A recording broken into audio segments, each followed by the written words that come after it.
that if there is anything that troubles the bus, then you have to take the garage. And I take this forum as the garage for our bus. Let us check everything. If everything is working properly, if nothing is troubling our bus, we are happy.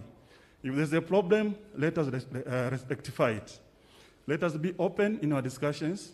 Let us be honest. Let us be sincere, so that our bus can continue plying safely between our two countries. It has been a journey for so many years, very successful, but I know there could be some issues, some challenges. Now let us spend our good hours today to iron out the issues that are, so that we come today, after today's forum, say we did justice in terms of ironing out the issues. So I wish you very pleasant discussions, dialogue, and very successful deliberations. Thank you so much.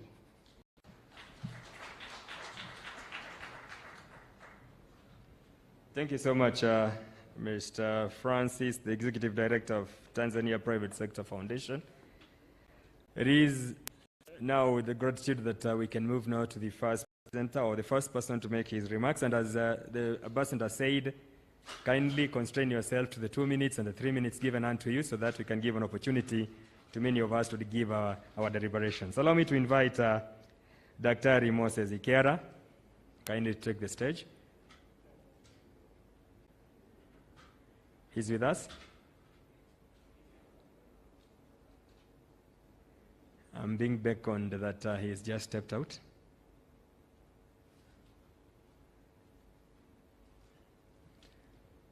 If Balozi, you can allow me before Daktari comes in, we can move to Honorable Sylvester, if he's in the house. Mheshimiwa Sylvester yuko kwa ukumbi. Sylvester Francis Koka. Kidogo tushauriane.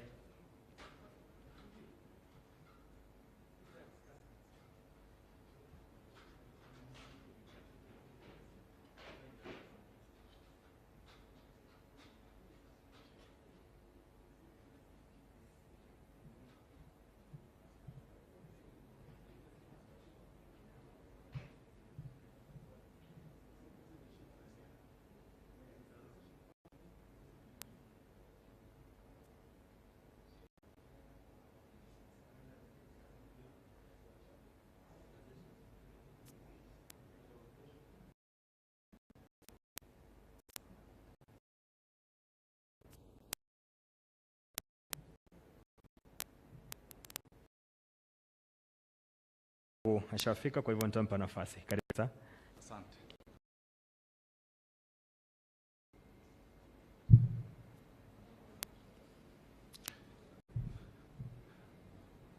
Cabinet secretaries present, the chief administrative secretaries, principal secretaries, permanent secretaries, captains of industry, leaders of business, and also people who are actually doing business itself, colleagues in government, ndugu zetu Tanzania hapa leo, amjambo.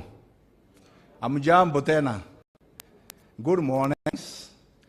Mimi naitwa Moses ZIARA, Chief Executive at Kenya Invest. Na niko na dakika chache to present about opportunities in Kenya, and I'll go straight away. Next, I think kwa Watanzania wale wajangalia who have not seen Kenya, what we are doing in terms of economy. Our economy is $1 billion, 101. We have about close to 50 million people. Economy is very stable. Per capita income is about $2,000. So we are getting closer to our target of $3,000. For the last 15 or so years, the economy has grown at an average of 5.5.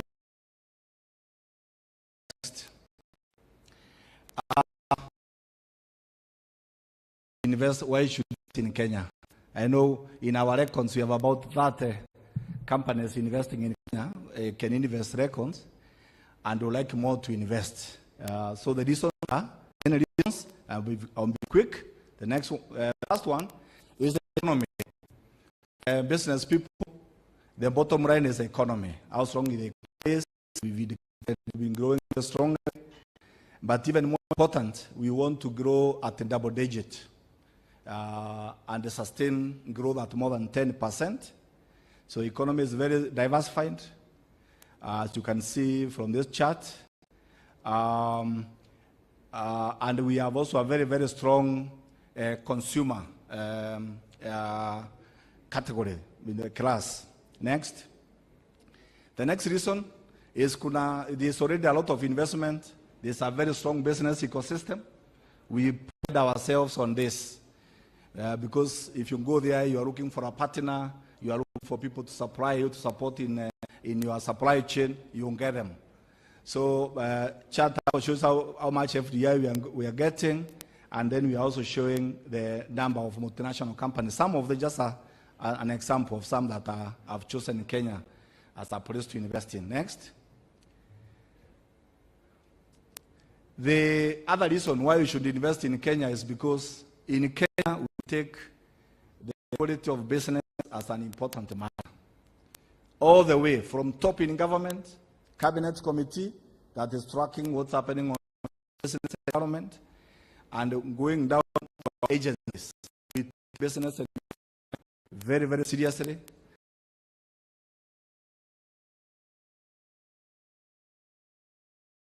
It's not a job, it's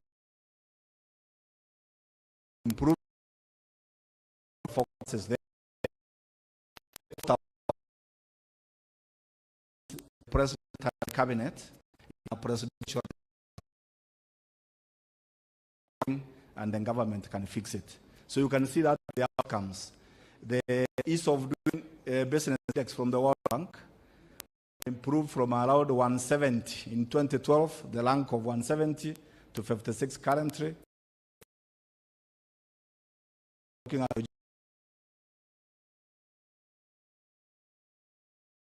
so institutions, competitiveness index, I think it shows what done next. These are some of the accolades. What do people say about us? Very happy about this being for the last 5 or 6 years, #1 in the world in financial inclusion because of mobile money. We're very proud about that. We know Nairobi is a capital of entertainment capital in Africa. So if you want to do business and in an environment where you can also mix leisure and business, Nairobi is it. It is. And there are many other. Another reason why we should invest in Kenya is because the government has negotiated very, very good, very strong market access. We estimate the deals, preferential deals that the government negotiated go out to deal with the EU. It covers million people, around $1 trillion. So it's a big market, and that process is continuing. That is even why we are here today. I think you can see the range of products we are really exporting, and we are exporting to. Next. Now we come to Kenya and Tanzania. Both of us are strong brothers.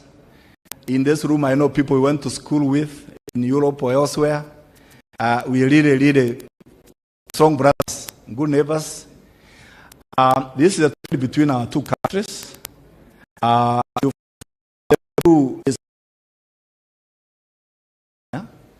The orange is what Tanzania is exporting to Kenya, and the gray is a balance. I think this chart, what it shows you, ni kwamba sasa ile biashara, what we export to Tanzania and what Tanzania, we are doing almost equal business, but we are doing only about that 3 billion shillings every year. to have a balanced trade, but it's not enough to be happy with 33 billion a year. That's why we are here today. The range of commodities we are trading in are not enough. I think we need to strengthen that so that it's a win-win arrangement. Next. Then regarding investment, as I said, we know in our database, we have about 30 companies from Tanzania who have invested here. Majority of them are in manufacturing, which is good because manufacturing is a key priority in our Vision 2030 and the Big Four agenda, but also in a few other sectors. The potential job creation about 2,000. We need more Tanzanians to come and do business here. I think, as I said, our economy is rich. You can get Kenyans to partner with. I think it becomes a win-win for everyone. Next. The other reason why you should invest here is that your investment is safe from international instruments that can decide record of independence. Guarantees and the Foreign Investment Protection Act, which was enacted in 1964, immediately after how seriously our government takes care of property. Next, the opportunities very quickly. That is our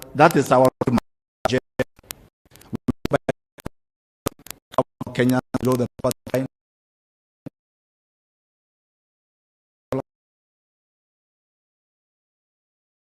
Be Kenya from the country next visions of our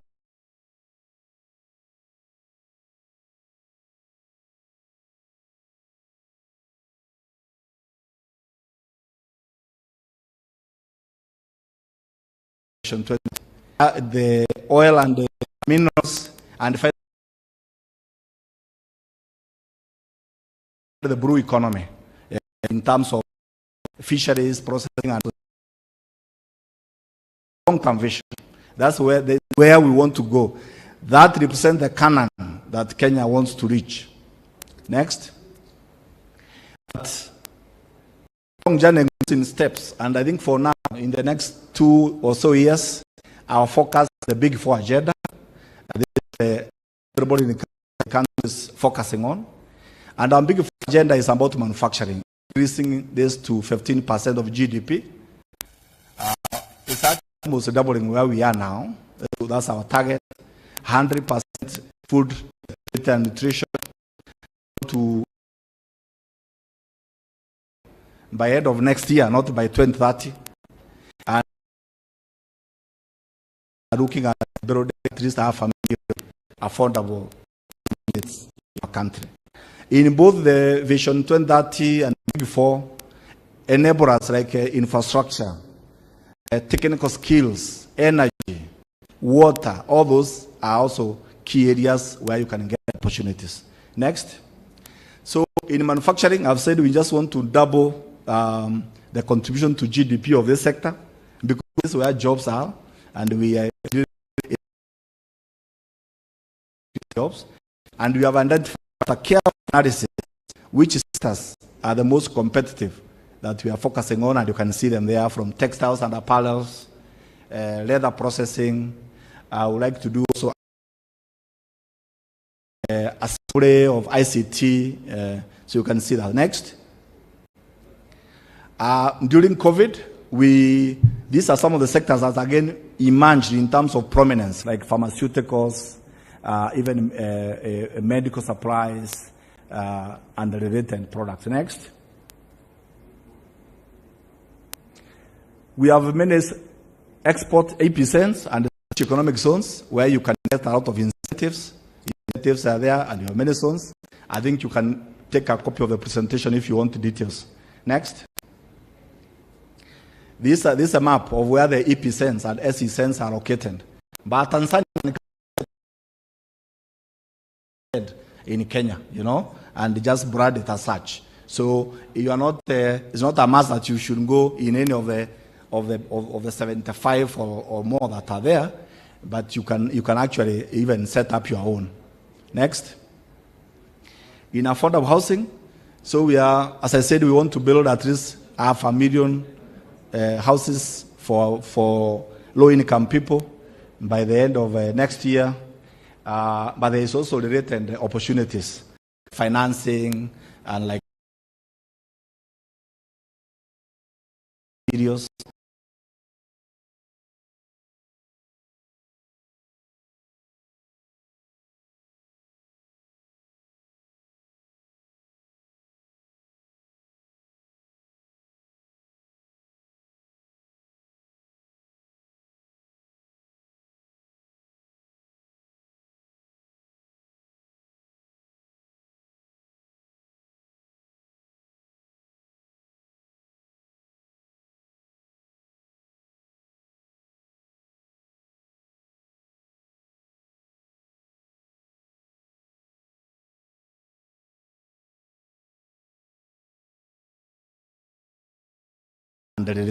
Next, health facilities, and even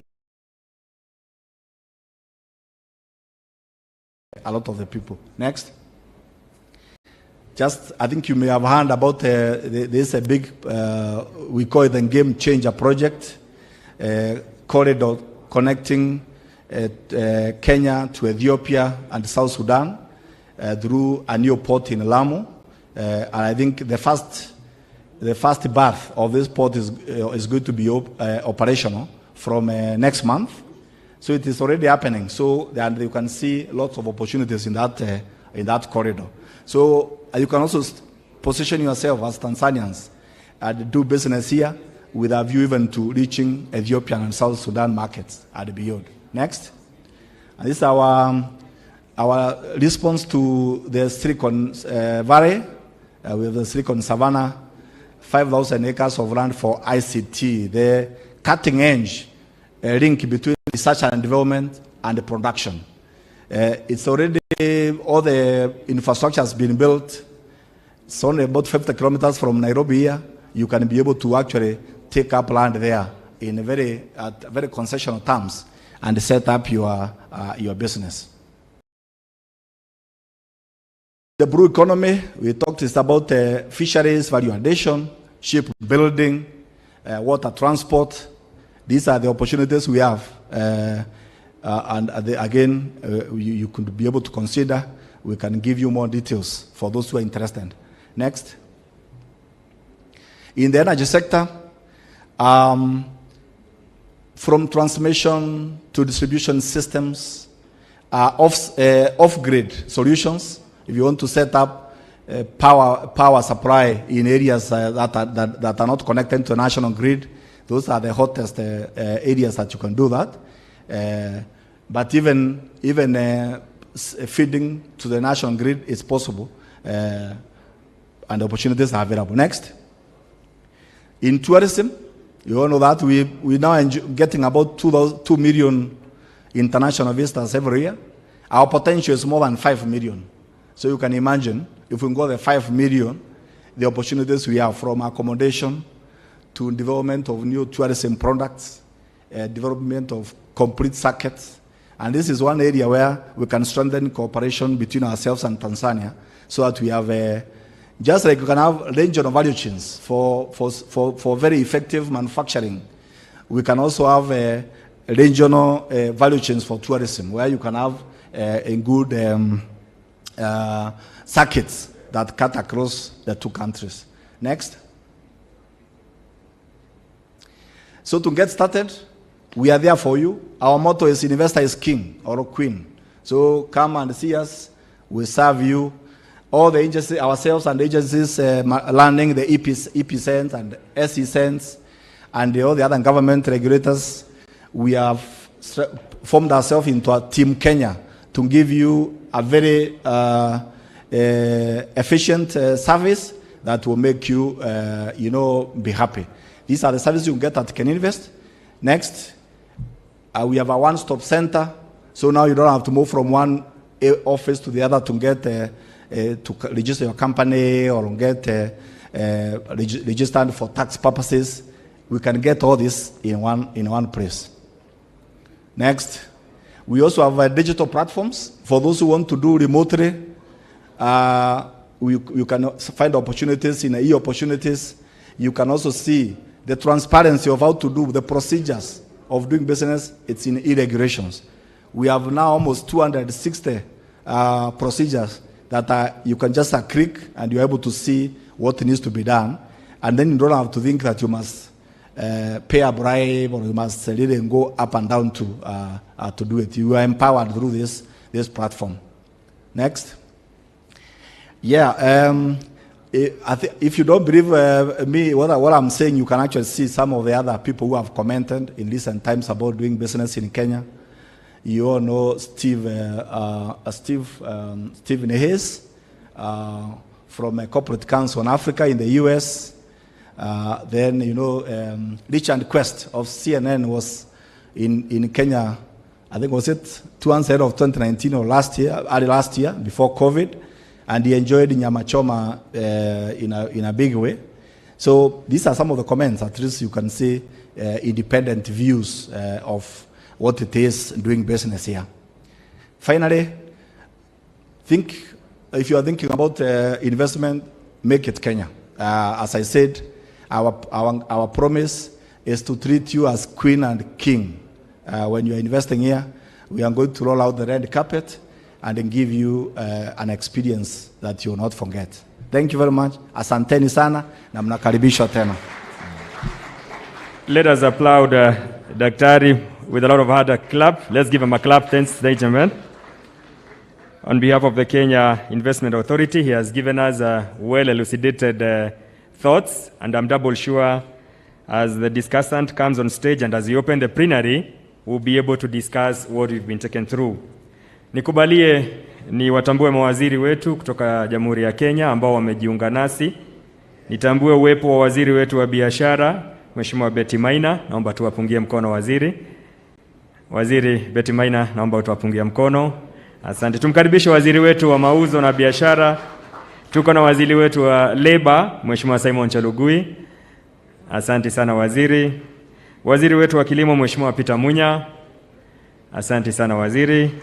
Na waziri wetu wa fedha na mipango ya kitaifa ya kiuchumi, Mheshimiwa Uhuru Kenyatta. Asante sana waziri. Vile vile waziri wetu wa masuala ya nje, Balozi Rachel Omamo, yuko kule nje akihakikisha kwamba kila kitu kiko salama. Allow me to invite our discussant, Ms. Phyllis Wakiaga, the CEO, Kenya Association of Manufacturers. You have 5 minutes, kindly to take us through and elucidate more on what Daktari has shared with us. Karibu. Thank you very much. When I was here before, the cabinet secretaries hadn't all joined us, so allow me to recognize the presence of the cabinet secretaries from Kenya and those from Tanzania who may have joined us after I was up here. I also want to appreciate Dr. Ikiara for his good presentation that was really showcasing the opportunities that exist within Kenya, and I'm sure we are going to get the same from the United Republic of Tanzania. I just want to mention 2 specific opportunities before I go into my remarks. I see a big opportunity in industrialization within the region. If you look at the industrialization strategy at EAC, the ambition of the strategy by 2030 is to see industry or manufacturing contribute to 30% of the GDP of the East African community countries. I also see a big opportunity in the issues of trade. If you look at the trade within the region, we are below 20%. That means we have over 80% in terms of an opportunity to take advantage of. And based on the strong bilateral ties, the strong socio-cultural ties that we have between our 2 countries, there's a lot of room for us to take advantage of those opportunities. And the COVID-19 pandemic, in my view, has also demonstrated to us the need and the importance of growing strong local supply chains within our regions. So that's something I think that should really be the background. As we have this discussion today, how do we deal with any challenges and impediments that prevent us from taking advantage of these opportunities? Our countries are both endowed with a lot of resources, and there's the ability for us to capitalize on all of them. We have the capability to also grow these opportunities into the AFCTA. But what holds us back, I think, is some of the challenges we have in terms of the non-tariff barriers and the technical barriers to trade that affect us within the region. I'll highlight some of them just to speak about just examples of some of the challenges we have. We have challenges around the discriminatory treatment of certain products, where we have imposition of excise duties on products like Kenyan manufactured cigarettes. We have things like our motor vehicles, which are sometimes unable to access the regional market, and that, I think, becomes a challenge for both trade and investment within the region. There are also issues around import charges on animal products that impede trade. The issues about free movement of people, and the common market is really about the freedoms, where free movement is one of them, and these are issues that we need to address in order to grow trade. We also have the need to recognize the mutual recognition of standardization marks, so that once we issue standardization marks by either the Tanzania Bureau of Standards or the Kenya Bureau of Standards, we are able to trade our goods freely within the region. The other one I'd mentioned is the rules of origin. The rules of origin were revised a few years back, but there are certain products that, because of some challenges in the rules of origin, are unable to access the EAC market. And these include products like edible oils. And what we are urging is, even as we wait for the finalization of the review of the rules of origin, that between our two partner states, based on the agreement we have to really try and address the impediments between us, to allow these goods to access the market and to really look at the issue either of the change in tariff heading or how we can use the criteria of manufacture in which the value of all non-originating material does not exceed 70%. So I just wanted to highlight some of these issues. I know during the plenary we will be discussing more about some of this. As a way forward, the East African manufacturers are very keen about the conclusion of the common external tariff, because we see a lot of opportunity that will arise when we have a 4-band tariff in place, a tariff that really promotes industrialization. So on behalf of the manufacturers in the region, I would really want to urge our ministers and our governments to really consider expediting the common external tariff and also the discussions on the rules of origin at the back of that. In conclusion, the goodwill shown by our presidents and the political leadership that we saw out of the news today and yesterday, that the barriers to trade have been addressed and there's political commitment to address the same. We just want to urge that if we can have meetings as soon as possible, or even start seeing any goods that are stuck at the border moving freely, that will really back the political commitment with action. It will be what we call kusema na kutenda. But we appreciate the goodwill, and as the business community, we look forward to more investment in Tanzania, more investment in Kenya, and more trade between our two nations for the mutual benefits, not just of ourselves, but really of the people of our region, in a bid to create opportunities for all of us. And lastly, I think we have a lot of opportunities for our SMEs within the region. All our countries are rich in the agricultural sector, so there's the opportunity for us to really capitalize, increase productivity at farm level and create opportunities. There's also opportunities in technology, ICT, the creative industries. So the opportunities are vast, and in conclusion, I started by speaking about opportunities. I want to conclude by saying that let us approach these discussions with an abundance mentality. There's enough to go around for all of us, and it's possible for us to create a lot of industries that will really take the Africa Continental Free Trade Area by storm. Thank you very much, and God bless you all.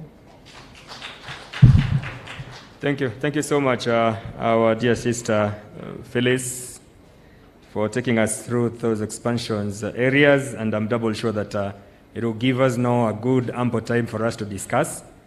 As the peers started by saying, let's discuss considering the aspects that has brought us here, giving solutions and giving a way forward. Nikubalini sasa nimwalike Balozi Weru, katibu katika Wizara ya Biashara, ili aweze kutuongoza katika hii nafasi ambapo sasa tutazungumza sote. After the discussant and also the presenter, we have now time for us to discuss. If there is something you noted down, let us now bring it out. Karibu, PS.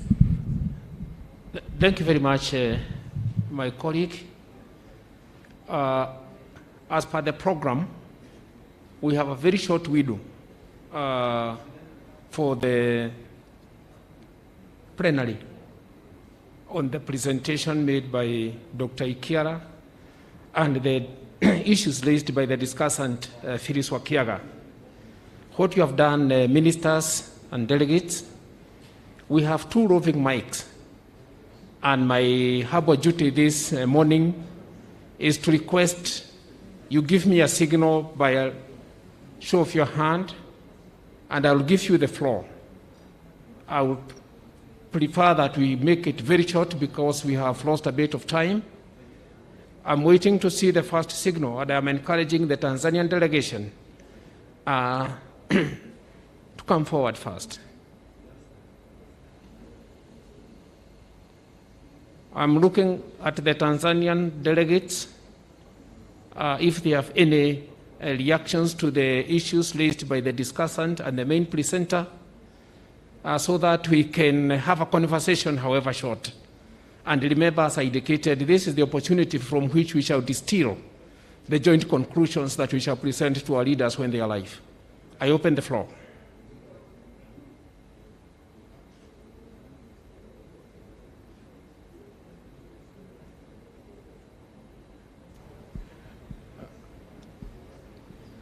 I'm being shown, okay, at the back there.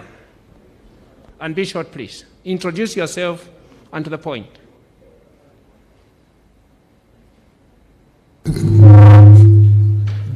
Good morning, distinguished guests, dignitaries, ladies and gentlemen. My name is Paul Makanza from Tanzania.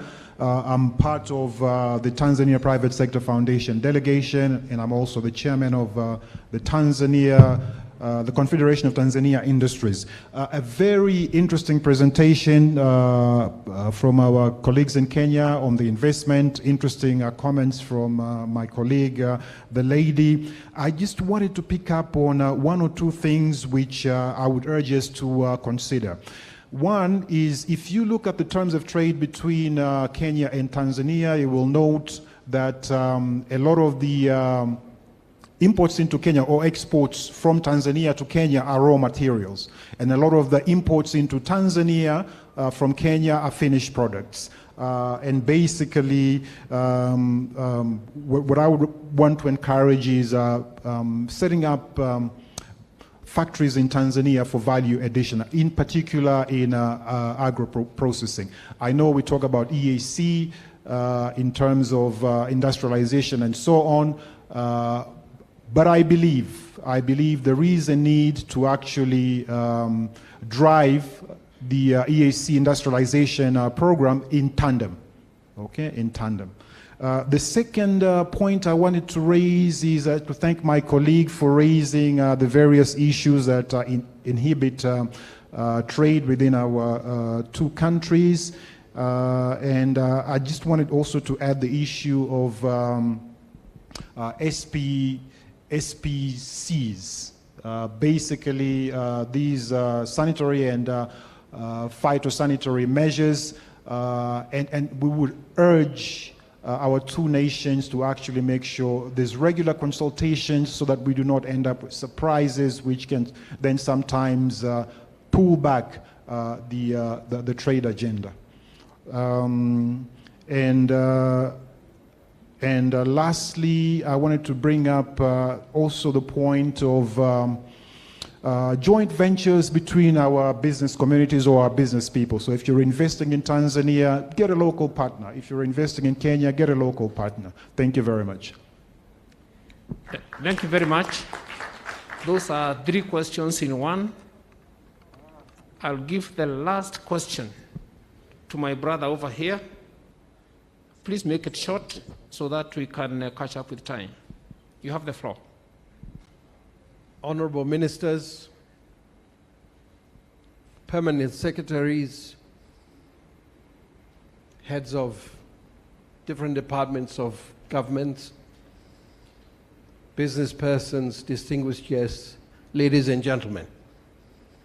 My name is ROSTAM AZIZ, a businessman from Tanzania. I've been listening to the presentations made by Invest Kenya and the lady that did the last presentation. Gentlemen, Tanzania and Kenya potentially can be much bigger than they are. Unfortunately, we're bogged down with petty politics, protectionism, inward-looking, trivial issues that impede economic development. You can see that the relationship between Kenya and Tanzania is skewed. It's skewed because it's very easy for Kenyans to come to Tanzania to invest. And we have many examples. There are 530 Kenyan companies in Tanzania invested over $1.7 billion. But there are only 30 Tanzanian companies in Kenya with hardly $50 million. So this relationship is that of trading tomatoes, oranges, and powdered milk. It's not a relationship that can build the two economies. These economies are giant. $180 billion in GDP. 120 million people. Huge. We hardly have to work with other countries if we really realize the potential of the two countries. We, from Tanzania, have tried to come and invest in Kenya. I came in 2017. I'll give you a small story. I came here in 2017 and I met His Excellency President Uhuru Kenyatta at the State House. And he said to me, Rostam, come invest in Kenya. I said, of course, sir. Why would I invest in South Africa or England or somewhere when I can invest in Kenya? He says, please, what would you like to invest in? I said, well, I think there's an opportunity in gas in Tanzania, in Kenya. He said, please, do it. It has taken me 3 years and I have still not got a response on my investment proposition. $130 million of an investment that I was ready to make. I met obstacle after obstacle after obstacle. Some really sad stories, but I don't want to go into them. But in short, if we don't underpin the relationship between Kenya and Tanzania with investments, the relationship is not sustainable. Tanzania cannot be forever an exporter of raw material and Kenya to enjoy the luxury of giving us their manufactured goods. We need equity in this relationship. We need a relationship that is beneficial to Kenya and Tanzania, to Tanzanians and Kenya. So please, honorable ministers, permanent secretaries, we need to look at this very seriously. We can be talking here, having teas and coffees, but then we end up in deeper and deeper misunderstanding as we go forward. This needs closer scrutiny, needs to be handled and tackled with seriousness if we want this relationship to go from strength to strength. Thank you very much. Thank you very much. And as you take your seat, if I can wear my other hat, I can assure you the new page that was opened by our two leaders yesterday is indeed a new page. So from here, I'll give you my card, and I'll be able to not have tea and coffee with you, but to engage you immediately after this session, because we are going to have a B2B. Therefore, delegates, let me request Dr. Ikiara to take just a minute. And thank you, Dr. Ikiara, for giving the investor your card. I hope you've given, will know the directions to our meeting. Please come forward, take a minute, and respond to the two issues. Actually, there are 5 plus. Then we move to the next segment of the program. You have the floor.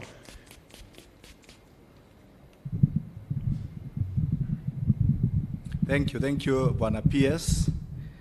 And asante sana kwa ndugu zetu wale wamechangia, wameuliza maswali.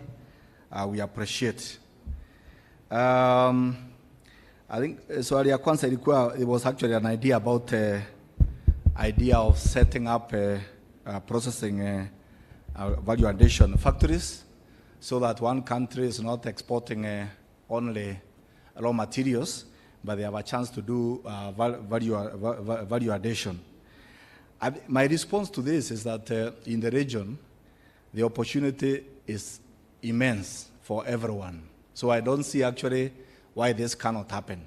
And this with the idea of, promoting joint ventures is a good thing. In Kenya, we are thinking about considering the idea of setting up a conditional incentives framework to encourage investors to go in the right direction. And it would be okay to say we will give more investors more tax breaks and other incentives, those who agree to form joint ventures. So that becomes one criteria. Also, those who buy more from the domestic economies and in their factories. So I think this is doable because opportunity is immense, and I think it can be a win-win for the two countries.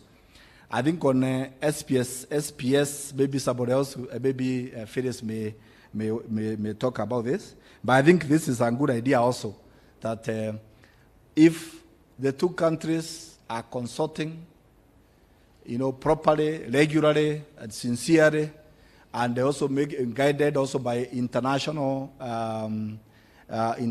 standards on some of the things, how to do these things, it's doable. On the issue of that we can actually take advantage of the strength we have as two economies for everybody's benefit, I couldn't agree much more. And I think we just find ways. We need to find ways of building more trust, across everybody, and also look at the empirical evidence around the world about the benefits of freer trade. When you have freer trade, the benefits accrue to many participants, and I think it's the meeting we're having today. I think is a good starting point for starting to build the trust, starting to trust each other and to know each other, so that we can do things together in a better way. I think Mwensangu, the investor who has talked so passionately, I think he has put me on the spot, because I said how we treat investors as king or queen. He didn't give me the chance to treat him as a king. So I've just given him my card so that we can actually start. We understand what the problem has been and solve it as quickly as possible. We our structure, we have different line ministries and agencies with responsibility and mandate to handle different things. But for us, we've said we would like to coordinate. If it's something like gas, we know the agencies that are dealing with that and will be able to have the chance to serve you, sir. So I think anytime let us know, even if you have time today before you travel, we will be happy to discuss. My minister, waziri wangu, umeona ameniita mara moja, she summoned me to find out what is happening. It just shows you the spirit that we want investment. We want to, even if we can't say yes all the time, we must say no, and quickly, so that there's no ambiguity, no nothing. And Kenya is a country that is following, I think, the rule of law, so there's nobody who will say no if everything is in line with the policy and the law. So I wish some of the Tanzanians who have been here would have been here to give a testimonial, so that the Tanzanian investors who are here and who are considering to invest here don't only go with one view, that it takes 3 years or more to get sorted out. Yeah. Thank you very much. Asanteni.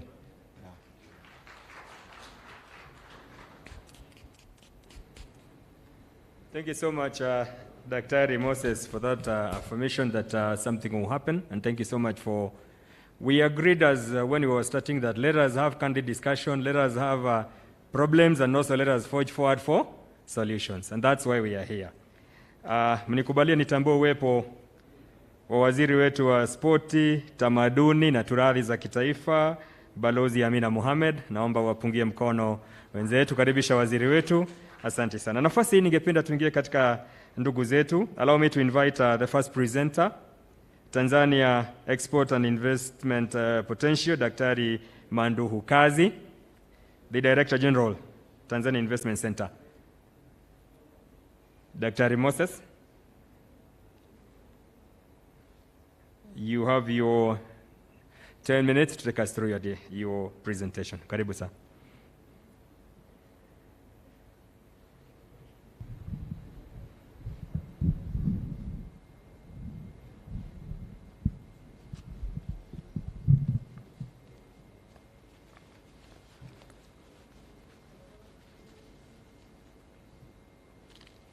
Waheshimiwa mawaziri, waheshimiwa makatibu wakuu na wakuu wa taasisi, nina heshima kubwa kuleta presentation ya kuhusiana na overview of investment climate, trade and opportunities in Tanzania. The first slide, please. Yeah, this is the agenda for today. Next.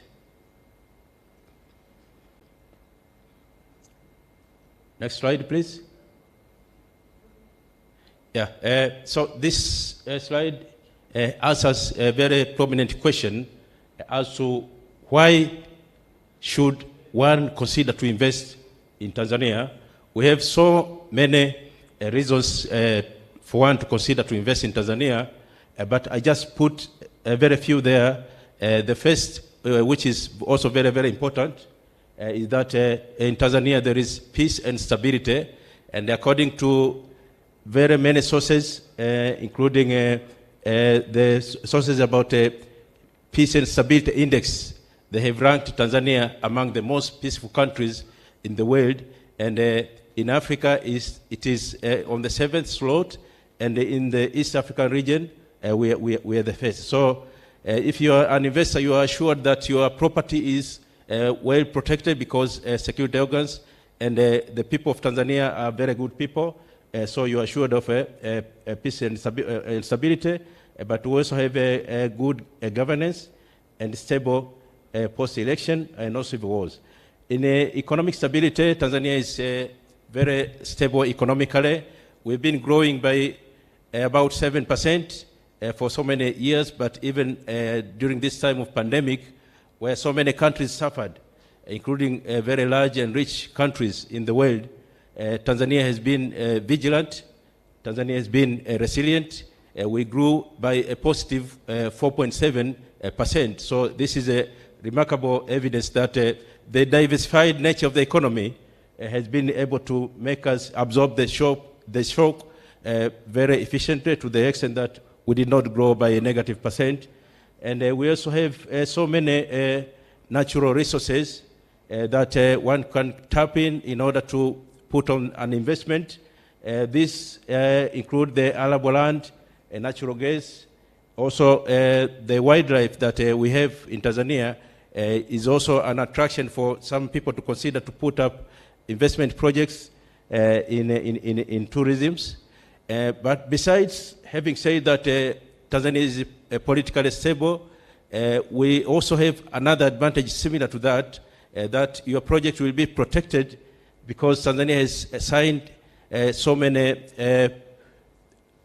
guarantees, acts that protects the investment of investors in Tanzania. Here I just mentioned some of these, which make sure that your investment is protected, and we have not gotten any problems with people being confiscated their properties or anything like this. We also have a strategic location that Tanzania is surrounded by 6 landlocked countries. Starting from the north, you have Uganda, Rwanda, Burundi, Congo, Malawi, and Zambia. So if you put your investment, there is enough transport of goods from Tanzania to all these parts which are neighboring Tanzania. But we also have 3 international airports, but we also have 3 ports. These are very well advanced, and they are very efficient to make sure that even your investment is well saved with these infrastructures.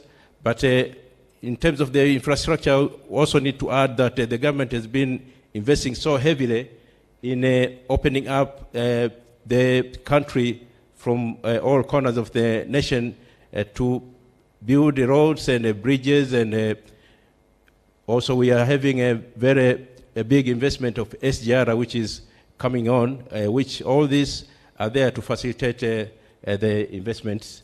Also, we have access to markets through regional blocks, EAC, SADC, but also we have access to markets through the treaty that we have with the other organizations like the EU. So this is a ready market that any investor can be taking advantage of. Next, please. There you see investment categories. There are 3 for simplicity, and we have normal investors, strategic investors, and special strategic investors. They are categorized according to the capital that you have, the minimum capital that you have. As you can see from there, the minimum capital requirement for a foreign investor, just for a normal investment, is 500,000. It goes all the way up to special strategic investors status, whereby a person or a project need to have a minimum capital of $300 million. So as you proceed from the normal to the strategic, special strategic, you can have access to many incentives for investment. So now I can see that Kenya has got so many people who are interested and who are rich, and who we can have so many people investing in this strategic status. So I will recap a bit on this, but let's proceed. We have investment incentives ranging from fiscal and non-fiscal incentives. We have, for the fiscal incentives, we have exemption on project capital goods, whereby you have zero import duty for the capital goods that you import, and also on raw materials. But we also have capital allowance, depreciation allowance, tax relief on deemed capital goods, whereby if you import your goods, you just pay 25% of the accepted deemed capital goods.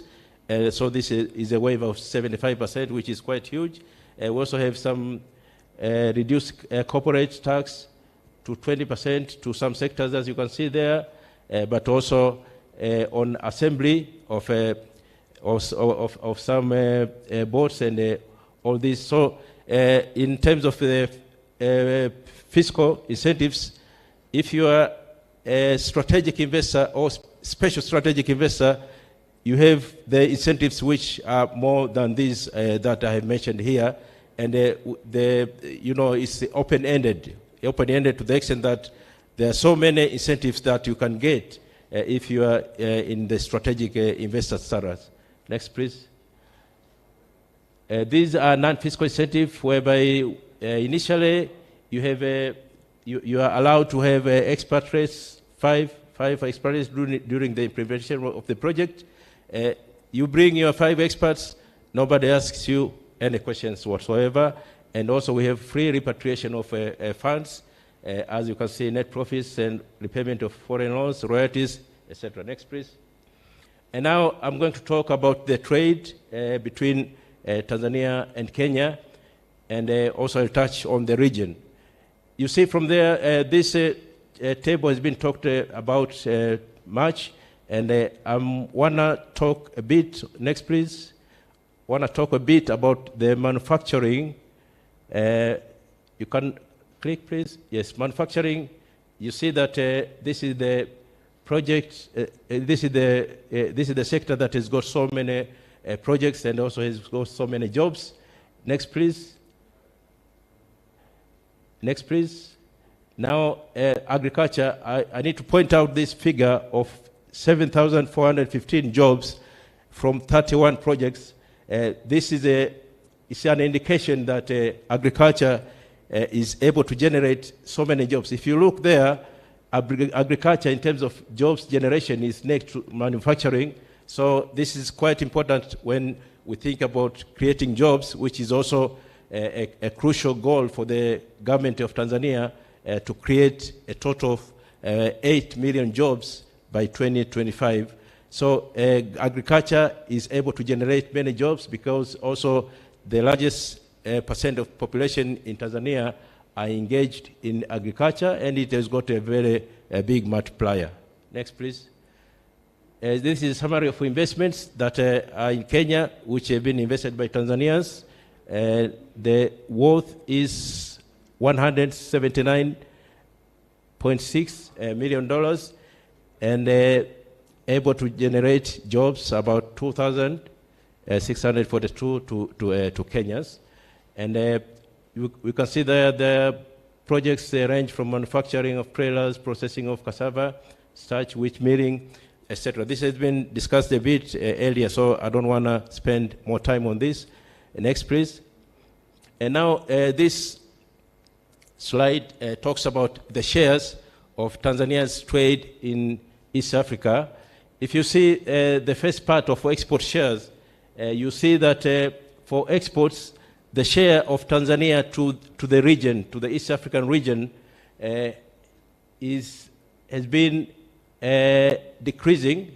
It's large, of course, that Kenya is the destination that we export quite a lot compared to any other country in the East African region, but it has been declining from 84.8, you can see all the way down to 2019 is 40.2% of the exports that goes to the East Africa region go to Kenya. Now, this is a bit diversified, if you see, and it has been going on with a diversified spectrum across these countries from year to year. But I'll come back to this. Let's go to the, now don't move the slide. If you go down there, you see import shares. That Kenya is the largest source of our imports, so to speak, and the percent, if you look at the percent, is fairly stable. It's more than 80% consecutively from 2015 to 2019. That's remarkable, and I may need to come back on this in a few minutes. Next, please. Next slide, please. So I can summarize that table of statistics with this graph, which shows the trend of trade between Tanzania and Kenya. You see from 2014 to 2015, that pink line there is about exports, and the blue one is on imports. These countries have been able to more or less close the trade gap. As you can see, those lines are moving together. It's healthy, but also is declining. It's declining, and I need to point out a few things on this. If we move to the next slide, please. So for the past 5 years, if you see from 2016 in the previous page up to now, 2020, the trade balance has been in favor of Kenya, although for a very small portion, but it is in favor of Kenya. The major products have been mentioned by my colleagues. Most of these from Tanzania are maize, paper, actually they are agricultural products, and it's wood and timber. Also we have major imports from Kenya to Tanzania, most of the industrial goods, as you can see from there. Next, please. Now I go to the investment opportunities in Tanzania. We have so many investment opportunities, starting with the pharmaceutical and medical equipment. In Tanzania, this is a very lucrative subsector that someone can consider to invest because we import up to 90% of the medical and pharmaceutical equipment that we bring over to Tanzania. And this has been depriving us of our forex. So that is an important area that you can consider to get advantage of opportunities in specialized hospitals and diagnostic centers that exist in Tanzania. Next, please. Agro-processing and fishing, there are so many opportunities there. In cotton, 80% of the cotton is exported raw. So this is an important area that you can consider to put value addition on ginning, spinning, weaving, and textile and garments. So for cane sugar production, there is also a big potential. In Tanzania, the topography of the soil is very good, and we have so many areas that are surrounded with the rivers, so you can take advantage of the irrigation that can be available to the cane production. But also the cane yield is very good for Tanzania. It's about 120,000 tons per hectare, which is among the largest in the world. In edible oils also, we have some gap that we may need to have some projects to invest in.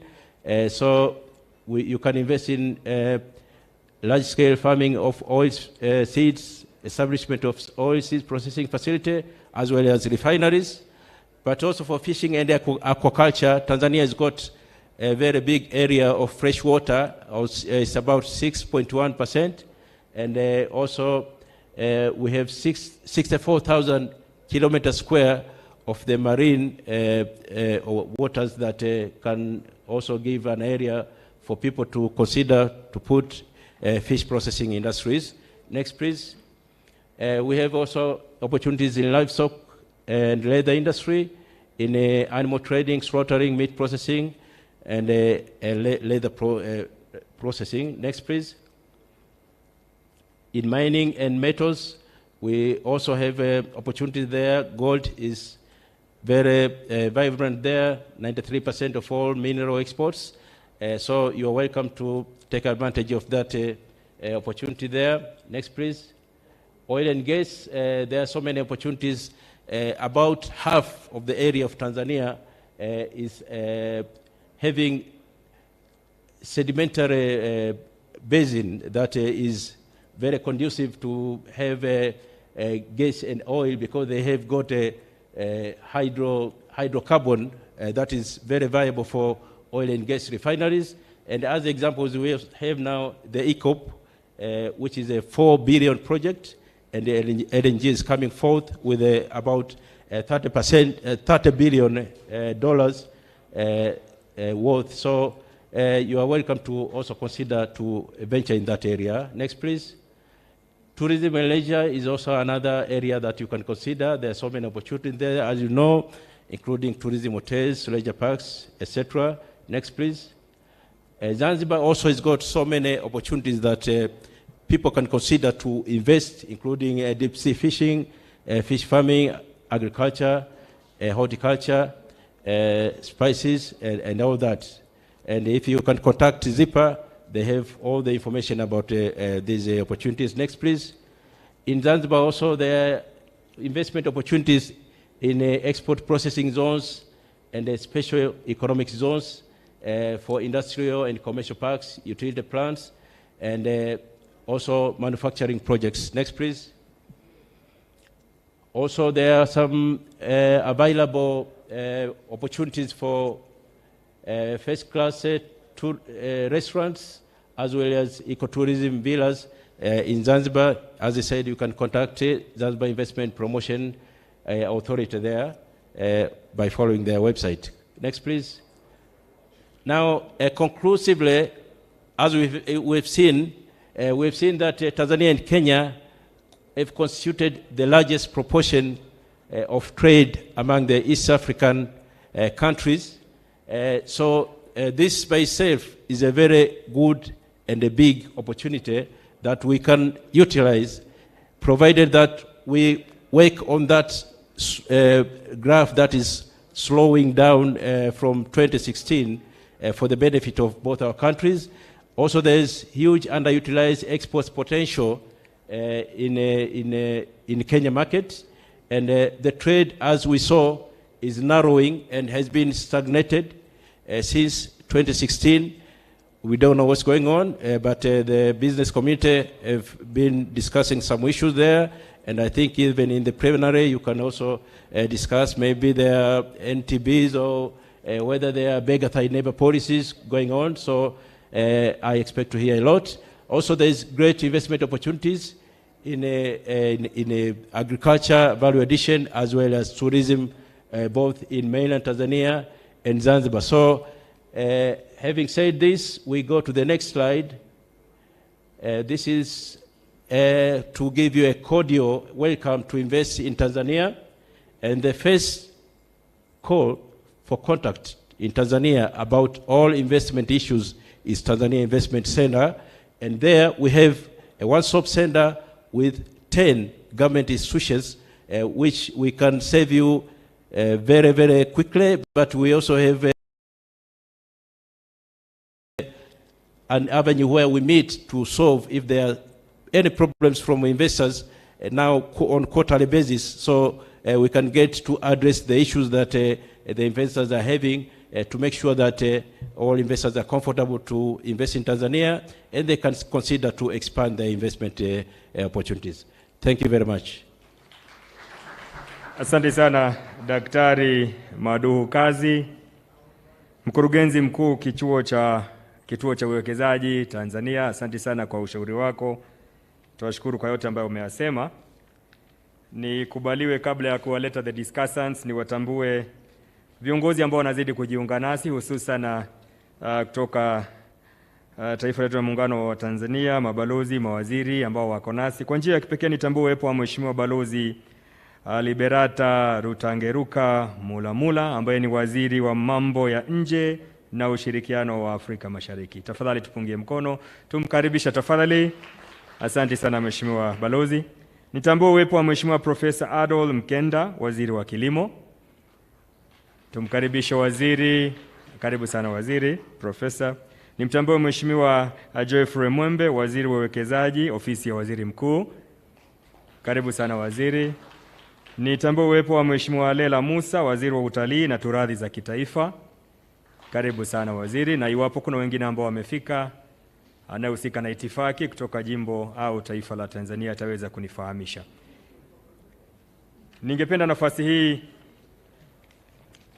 allow me to invite we have 3 discussants and I'm requesting them to take 2 minutes each kindly, because we have 6 minutes for the 3 of them. I wish to invite the discussant from the private sector, Honorable Sylvester Francis Koki, who is a board member at Tanzania Private Sector Foundation. Kindly. As he's joining us, I also wish to invite Mr. Paul Mukanza, who will follow after Mheshimiwa amemaliza. Mr. Paul Mukanza, mwenyekiti wa Confederation of Tanzania Industries, awe tayari na dakika zake 2. Kisha Miss Jacqueline Mkindi, Chair Agriculture Council of Tanzania, also to be ready. Karibu Mheshimiwa. Asante sana mshereheshaji. Naomba kuwatambua waheshimiwa mawaziri wote, makatibu wakuu, viongozi wote wa private sector Tanzania na Kenya, lakini na wafanya biashara wenzangu wote tuliokutanika hapa. Naomba mpokee salamu kutoka TPSF. Nitafanya presentation yangu kwa Kiswahili kwa sababu tuna promote biashara kati ya Tanzania na Kenya. Sasa ni wakati vile vile tu promote Kiswahili ili wafanya biashara wetu waweze kufanya biashara vizuri, na imani wote mnanielewa. Ningependa nikazie kidogo kwenye ile presentation ambayo imefanywa na mkurugenzi wetu wa Investment Center Tanzania, na nikitaka kusema kwamba objective kubwa ya sisi viongozi wa private sector ni create employment. Na ili tuweze create employment kwa wananchi wetu wa Tanzania na Kenya, ni lazima tuweze kuwekeza katika hizi nchi mbili katika hali ya win-win situation. Na mimi ningesema baada ya kujifunza kutokana na janga hili la COVID, tunaona wazi kwamba sasa kuna umuhimu zaidi wa kuwekeza ndani ya nchi zetu ili tuweze kufanya biashara pamoja, lakini vile vile kupata mahitaji ya pamoja ndani ya nchi zetu mbili bila kutegemea nchi za Ulaya, Marekani na kwingineko. Sasa kwa kukazia tunafanyaje? Kwanza tuna challenge nyingi sana za biashara za kawaida katika mipaka yetu. Na tumekubaliana kwa goodwill ya viongozi wetu, marais wetu kuanzia jana walivyoongea, na mawaziri wataendelea kuongea, kwamba sasa ni wakati especially TBS na KBS waondoe yale mambo ambayo yanazuia ufanyaji wa biashara kati ya hizi nchi mbili, na hususan katika mambo ya standardi za bidhaa mbalimbali katika nchi hii. Hili ni jambo la kwanza la haraka ambalo wafanyabiashara wengi wa Tanzania na Kenya wanalilalamikia sana. Lakini jambo la pili ni kuhusu investment. Tunafanyaje? Sisi tunaamini, kwa nini ujenge likiwanda likubwa Kenya ukifikiria tu kuchukua raw material kutoka Tanzania, au ujenge likiwanda likubwa Tanzania ukifikiria tu kuchukua raw material kutoka Kenya na kwenda kutengeneza pale? Kwa nini usijenge kiwanda cha kadri Kenya, lakini vile vile ukaenda Tanzania hata ukapata joint venture, ukajenga kiwanda Tanzania, ukacreate employment, ukapata raw material kwa karibu, ukatengeneza bidhaa na zenyewe zikawa made Tanzania au zikawa made Kenya, uka-export. Lakini utakuwa tayari una joint venture na Mtanzania, una joint venture na Mkenya, lakini vile vile umecreate employment kwa wale wa Tanzania. Ili tuondokane na ile hali ya kuwa na kiwanda likubwa kwamba sasa employment ni Kenya na bidhaa raw material inatoka Tanzania. Kwa tukifanya hivyo tutakuwa na ile win-win situation kwamba tuna invest Tanzania, tuna invest Kenya, na kwa sababu vile vikwazo vitakuwa vimeondolewa, nina imani kwamba uchumi wa nchi hizi mbili utaendelea kuwa mkubwa, tukitegemea kwamba tuna zaidi ya idadi ya watu milioni 100 ambao tayari wanatupa nafasi ya kuwa na soko kubwa katika uwekezaji ambao tutafanya. Sisi private sector ya Tanzania tuko tayari kuwapokea wa Kenya endapo tunaona kwamba kila kitu kinaenda katika hali ya win-win situation na hakuna tena malalamiko kati ya wawekezaji katika nchi hizi mbili. Asanteni kwa muda niliopewa. Asante sana Mheshimiwa kwa utendeti na kuongea kwa ufasaha. Asante, na ujumbe ambao umetoa ni mufti na tunashukuru. Nafasi nitamwalika Bwana Paul Mukanza, the Chairman Confederation of Tanzania Industry, dakika zako 2. Na Mheshimiwa, asante, you've set a good pace. Tukifuata hivyo tutafanya vyema. Asante sana ndugu MC, na mimi naomba kutambua uwepo wa waheshimiwa kutoka pande zote mbili, Tanzania na Kenya. Na mimi naomba niongee, mwenzangu kaongea kwa Kiswahili na nataka kuonyesha pia kwamba na sisi Kiingereza tunakijua pia. Kwa hiyo nitaomba niongee kwa Kiingereza. Mwenzetu wa TIC ameongelea kwa nini mje Tanzania kuinvest. Why you should come to invest in Tanzania, and there are a number of given. I mean, for us in Tanzania, issues like political and economic stability, natural resources, the strategic location, these are given. we take them for granted, but you can never take these things for granted in other nations. So for us, these are very attractive. But I just wanted to focus on the issue of market access. I know, for example, Kenya is not a member of, is a member of COMESA, but not SADC. Yeah?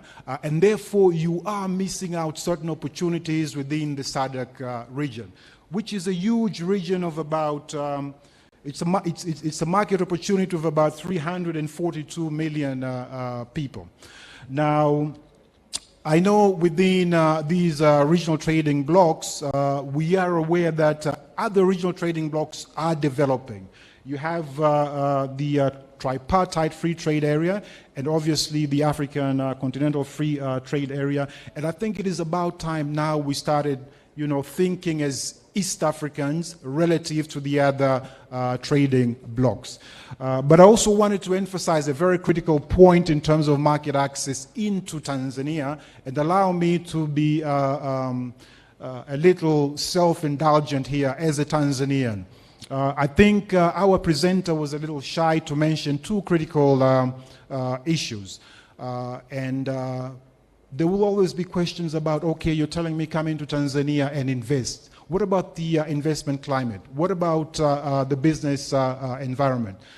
As the chairman of one of the largest businesses in Tanzania, Tanzania Cigarette Company, I want to assure you, our government is working very hard to ensure that we have a conducive business environment. And we as a private sector are constantly on their necks to ensure that this actually happens. And we have the blueprint for regulatory environment reforms, and basically just to give you confidence that through various engagements, which we continue to do, we are beginning to see movement in a number of areas. Positive movements. I don't need to talk about the hard infrastructure, and I think for those who've been to Tanzania lately, you will have seen how the infrastructure projects have taken off, from roads, ongoing projects in rail and so on. And therefore, ladies and gentlemen, I welcome you to invest in Tanzania. And if you have any challenges, the TIC gentleman is here. Grab him, get his card. Thank you very much. Thank you so much. Asante sana ndugu Paul Makanza, mwenyekiti. Namwalika sasa dada Jacqueline Mkindi, ambaye ni mwenyekiti wa masuala ya kilimo Tanzania. Dakika zako mbili dada. Shukrani sana. Honorable ministers present here and chief secretaries, viongozi wenzangu kutoka sekta binafsi Kenya na Tanzania, distinguished guests, ladies and gentlemen. Na mimi nitachukua muda mfupi sana comment on the very powerful presentation from Dr. Maduhu about investing in Tanzania. I will not dwell much on the opportunities, investment opportunities in Tanzania, because they've been very well presented by Dr. Maduhu. But I would really want to actually emphasize on the role of partners, both public and private sector, in creating conducive business environment for investment to take place in our respective countries. There are vast opportunities in Tanzania and in Kenya when it comes to investment. However, there are critical things that needs to be done na nchi zote hizi mbili katika kuhakikisha kwamba we have the right ecosystem, trading ecosystem between the two countries. And even if we didn't want to actually work together or forge, strategic partnerships to create an enabling environment, there are two critical factors that we need to really consider sasa hivi as we think of, enhancing business environment. One of those factors is population growth. We are told by our researchers that the population in our countries is going to hit 1.4 billion come 2030. And come 2050, the population in East Africa are going to hit 2.5 billion. Therefore, there's going to be increasing demand for food, and of course, youth unemployment is going to increase in our countries. Two, there is the issue of climate change and the impact of climate change in our business arena. And so, ni vitu gani ambavyo tunakutana navyo when it comes to the impact or the effect of climate change in our respective country to do with business? Of course, we are told kwamba climate change inaenda to affect our yields. Because when we talk of investment, we have to actually consider backward as well as, forward integration. And that is how we talk, business environment in a sustainable manner. And so we are told the effect of climate change is going to affect our system, our yields by 50%. We're going to reduce our yield by 50%. That is not enough. We are also going to expect increasing climate refugees in our country. Again, increasing demand for food. So we really need, as countries, to forge strategic partnership to enhance conducive environment for our businesses. One, addressing the technical barriers to trade. That one has been critically mentioned by my colleagues in the previous, before me. So number two, of course, we should facilitate transfer of technologies and knowledge between Tanzania and Kenya. If pesticides, for example, have been registered in Kenya or in Tanzania, if technical data are available, if efficacy data is available in Kenya, why should we repeat the same process in Tanzania? And so I think it is the role of partners, both public and private, to ensure that we are reducing the cost of doing business in our countries by making sure that the technology that is necessary for fostering trade is, of course, available, accessible, as well as affordable for the private sector to survive and thrive in our countries. Of course, too, I want to emphasize on the issue of harmonization of our standards and practices.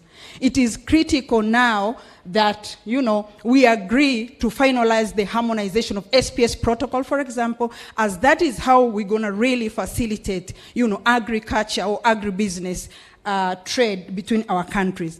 And the harmonization or our discussion around standard compliance should not only end at SPS. As a bloc, we should actually go further and think of how, as a team, should we tackle market in different, blocks like EU. We, as Tanzania and Kenya, have been the recipients of standards from Europe and other countries. Why don't we forge partnership that would actually allow us to even have space in the standard formation tables at different levels beyond Africa and even beyond Europe? I think we need really to agree on our working together around compliance to market standards, at different levels. And so what needs to be done? Public-private partnership is critical. And when we talk of PPP, sometimes we actually narrow our perspectives into public-private partnership. And I really want to actually emphasize on the three contexts of PPPs, which is very, very critical to enhance business or smooth business transaction between Tanzania and Kenya. One, of course, public-public partnership. Harmonization between government and within government is very, very critical to allow for the right business ecosystem in our countries. Secondly, I think we should also consider the public-private. And thirdly, it's private-private. It is high time for private sector to start talking in our respective countries and ensure optimal business information flow amongst ourselves. TPSF should start engaging meaningfully with KEPSA. Agriculture Council of Tanzania should actually continue engaging meaningfully with the Agriculture Council of Kenya here, and the list can go on and on. And so this is the most viable way of ensuring that we are smoothly transacting and the businesses that are establishing in our respective countries are really growing and become sustainable. Thank you very much. Asante sana. Tumpongeze tena kwa makofi mazuri dada Jacqueline Mkindi ambaye ni mwenyekiti kitengo cha kilimo. Na asante sana. Ningependa kutaja machache ili tuweze kuingia katika ratiba rasmi. I want to request all the media fraternity, the guys with cameras, kindly to constrain or to confine yourself to the media raiser. Wale wote ambao tunafanya jukumu la kunakili, iwe ni katika kamera zetu, iwe ni katika video, tumepewa nafasi ya kufanya kazi pale nyuma na nitaomba sote tuwe hapo. Let us not have movements in between the guests. Tunaingia katika ratiba rasmi wakati wote kuanzia sasa, kwa maana mlezi wetu na mgeni wake tayari wamejiunga nasi. I beseech your indulgence that we minimize movements. We are almost moving to a formal program. Let us minimize movement. Let us minimize talking. I would also wish very humbly to request that we manage our phones. We are blessed with phones, and our phones has different ringtones. So as distinguished ladies and gentlemen, kindly let's manage our phones. It will be very bad when the president is making a remark and then we get many ringtones within ourselves. Let us manage our phones so that we can move to the formal program starting any moment from now. Nitaomba sasa tuwe watulivu, na watakapoingia viongozi wetu, mgeni wetu na mlezi wake, tutashauriwa kusimama sote. Ni kanuni na desturi, mila zetu kuwakaribisha viongozi kwa makofi ili wajihisi kwamba tumewakaribisha.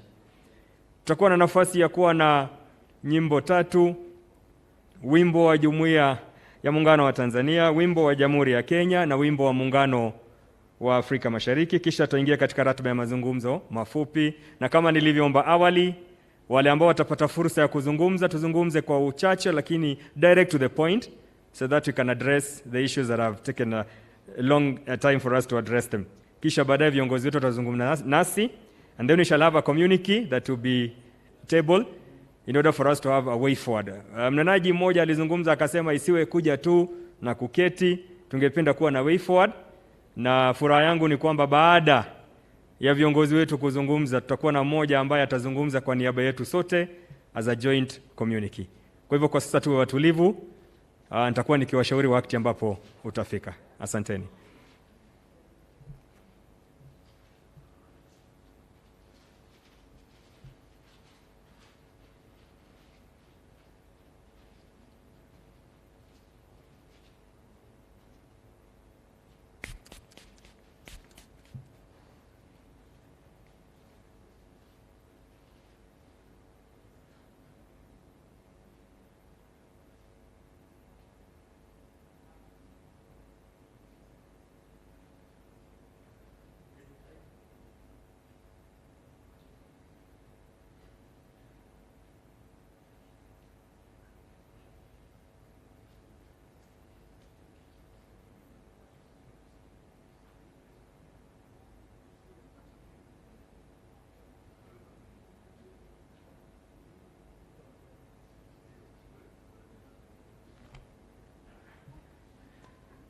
Ikiwa umejiunga nasi hivi sasa, wale ambao wanatazama kule kupitia mitandao mbalimbali, ni siku ya kipekee tunapoendelea na jukwaa la biashara kati ya Jamhuri ya Kenya na nchi ya Jamhuri ya Muungano wa Tanzania. Ikiwa mada yetu siku ya leo ni kuboresha biashara, utalii na uwekezaji katika Jamhuri ya Kenya na Jamhuri ya Muungano wa Tanzania katika Jumuiya ya Afrika Mashariki, ikiwa ni katika mfumo wa umoja wa forodha. Mazungumzo yalianza hapo awali na tunaendelea kuangalia vikwazo na hata kutafuta suluhu. Endelea kujiunga nasi.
Tusimame tafadhali.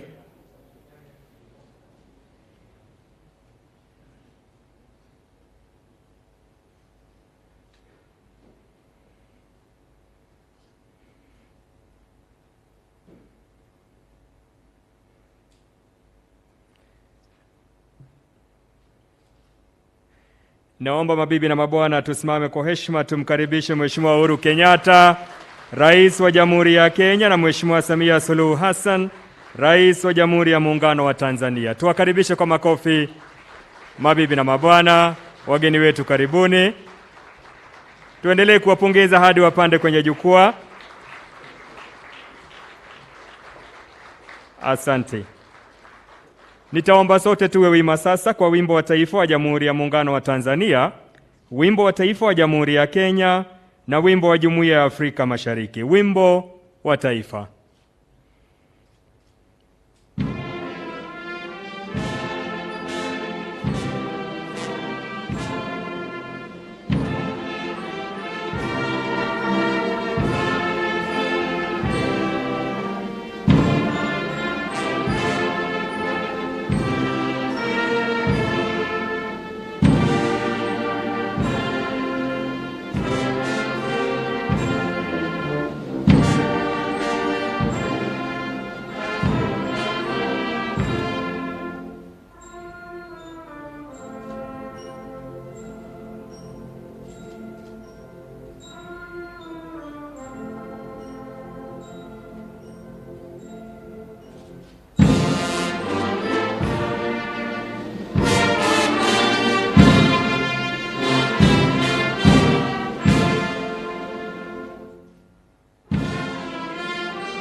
Mheshimiwa Rais, kwa ruhusa yako naomba tuketi.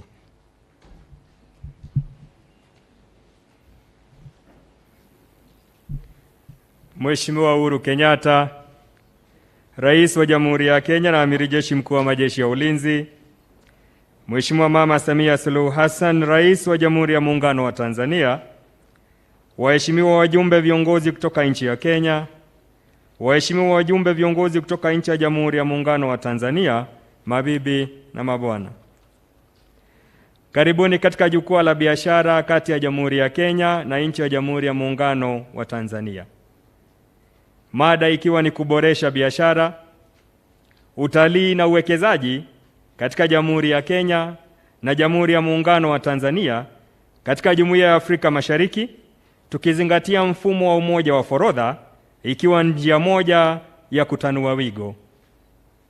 Naomba sasa Mheshimiwa Rais nikubalie nimwalike katibu wa kudumu katika Wizara ya Biashara nchini Kenya atuongoze kwa kipindi kifuatacho. Katibu Balozi Wero, tafadhali tuvalie njuga.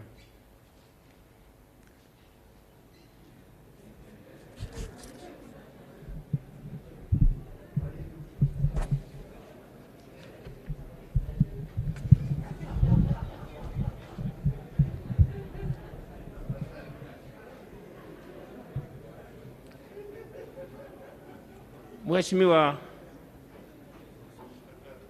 Uhuru Kenyatta, Rais wa Jamhuri ya Kenya na Amiri Jeshi Mkuu wa Majeshi ya Ulinzi ya Kenya, Mheshimiwa Samia Suluhu Hassan, Rais wa Jamhuri ya Muungano wa Tanzania, ujumbe kutoka Jamhuri ya Muungano wa Tanzania na ujumbe wa Jamhuri ya Kenya, mabibi na mabwana, kwa ruhusa yako Mheshimiwa Rais, naomba niwaalike watu wachache, actually watu 4 tu, watazungumza kama dakika 7 ama 8 hivi. Wa kwanza ni Paul Makanza, Vice Chair wa Tanzania Private Sector Foundation, atakayetoa taarifa fupi ya yale tuliyozungumzia hapa kama wanabiashara na watu wa serikali. Naomba nimwalike ndugu Paul Makanza. Uko na dakika 2 ndugu yangu. Ama kwa hapo tumwalike Angelina. Karibu Angelina.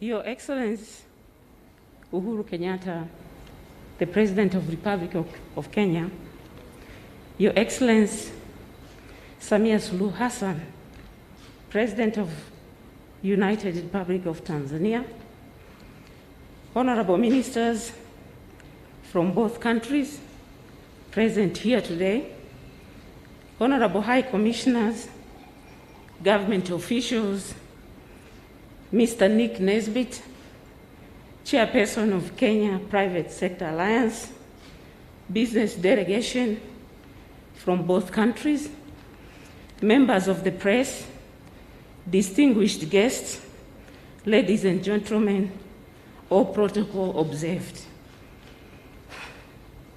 I bring greetings from the Tanzania Private Sector Foundation and on behalf of the entire private sector to the people of Kenya. Our special thanks to the Kenya Private Sector Alliance for organizing this historical business forum. Your Excellencies, I must admit we have had similar business forum before, but this one will be memorable as we have a high-powered delegation from both countries.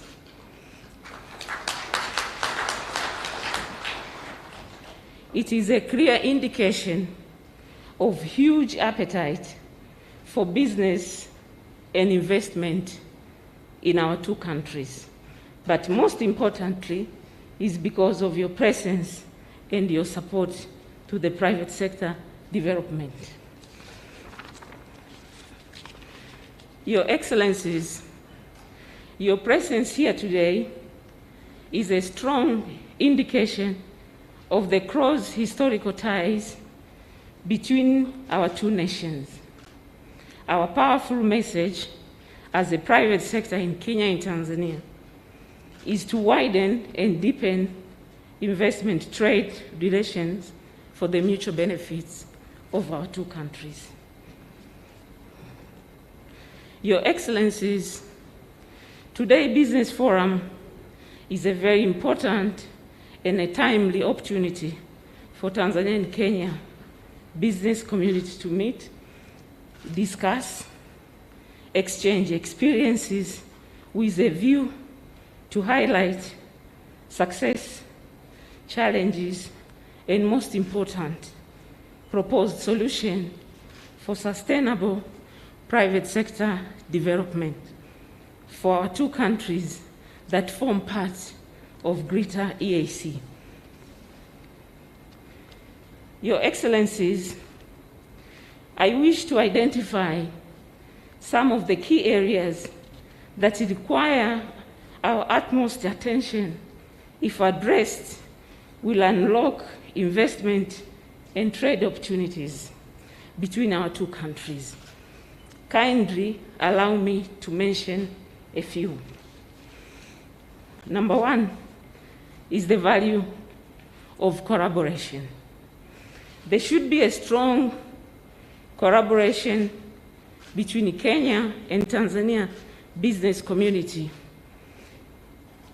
to accelerate our economic recovery given the current COVID-19 pandemic. All of us has taken lessons, especially in having collaborative and harmonized approaches. This business forum is an opportunity to engage on various key areas, be it tourism, agriculture, digital economy, infrastructure, investments, projects that can create jobs, and rules of PPP. In recovery of various economy, we need to position our two countries to attract investments, working together as collective, first and foremost, is very critical. Number two, upholding trust and mutual respect. These are crucial elements in our bilateral investments and trade engagements. We should enhance trust and mutual respect between our economic actors. Number three, investment in value addition. Our countries are endowed with natural resource and comparative advantage, which must be properly harnessed so they contribute significantly to our economies. We must challenge the conventional thinking and innovatively use our resources to drive positive change. We must together exploit such potential for the benefit of our countries by investing in value addition and processing industries. Number four, increase bilateral trade between our two countries. Despite the fact that there is significant trade between Kenya and Tanzania, great potential still exists, given the opportunities available.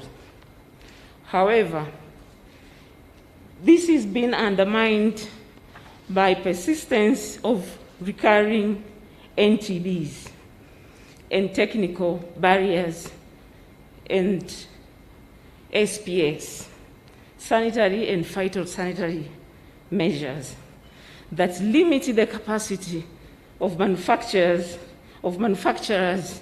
to enter regional markets for their products.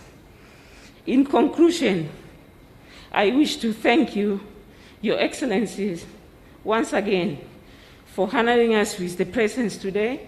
I also extend my sincere thanks to all members of the business community present here. Thank you all for your time and participation. We look forward to affirmative actions that will address the existing investment and trade issue that has been highlighted above for the mutual benefit of our nation and our people. God bless Kenya, God bless Tanzania, God bless Africa. Thank you for your attention.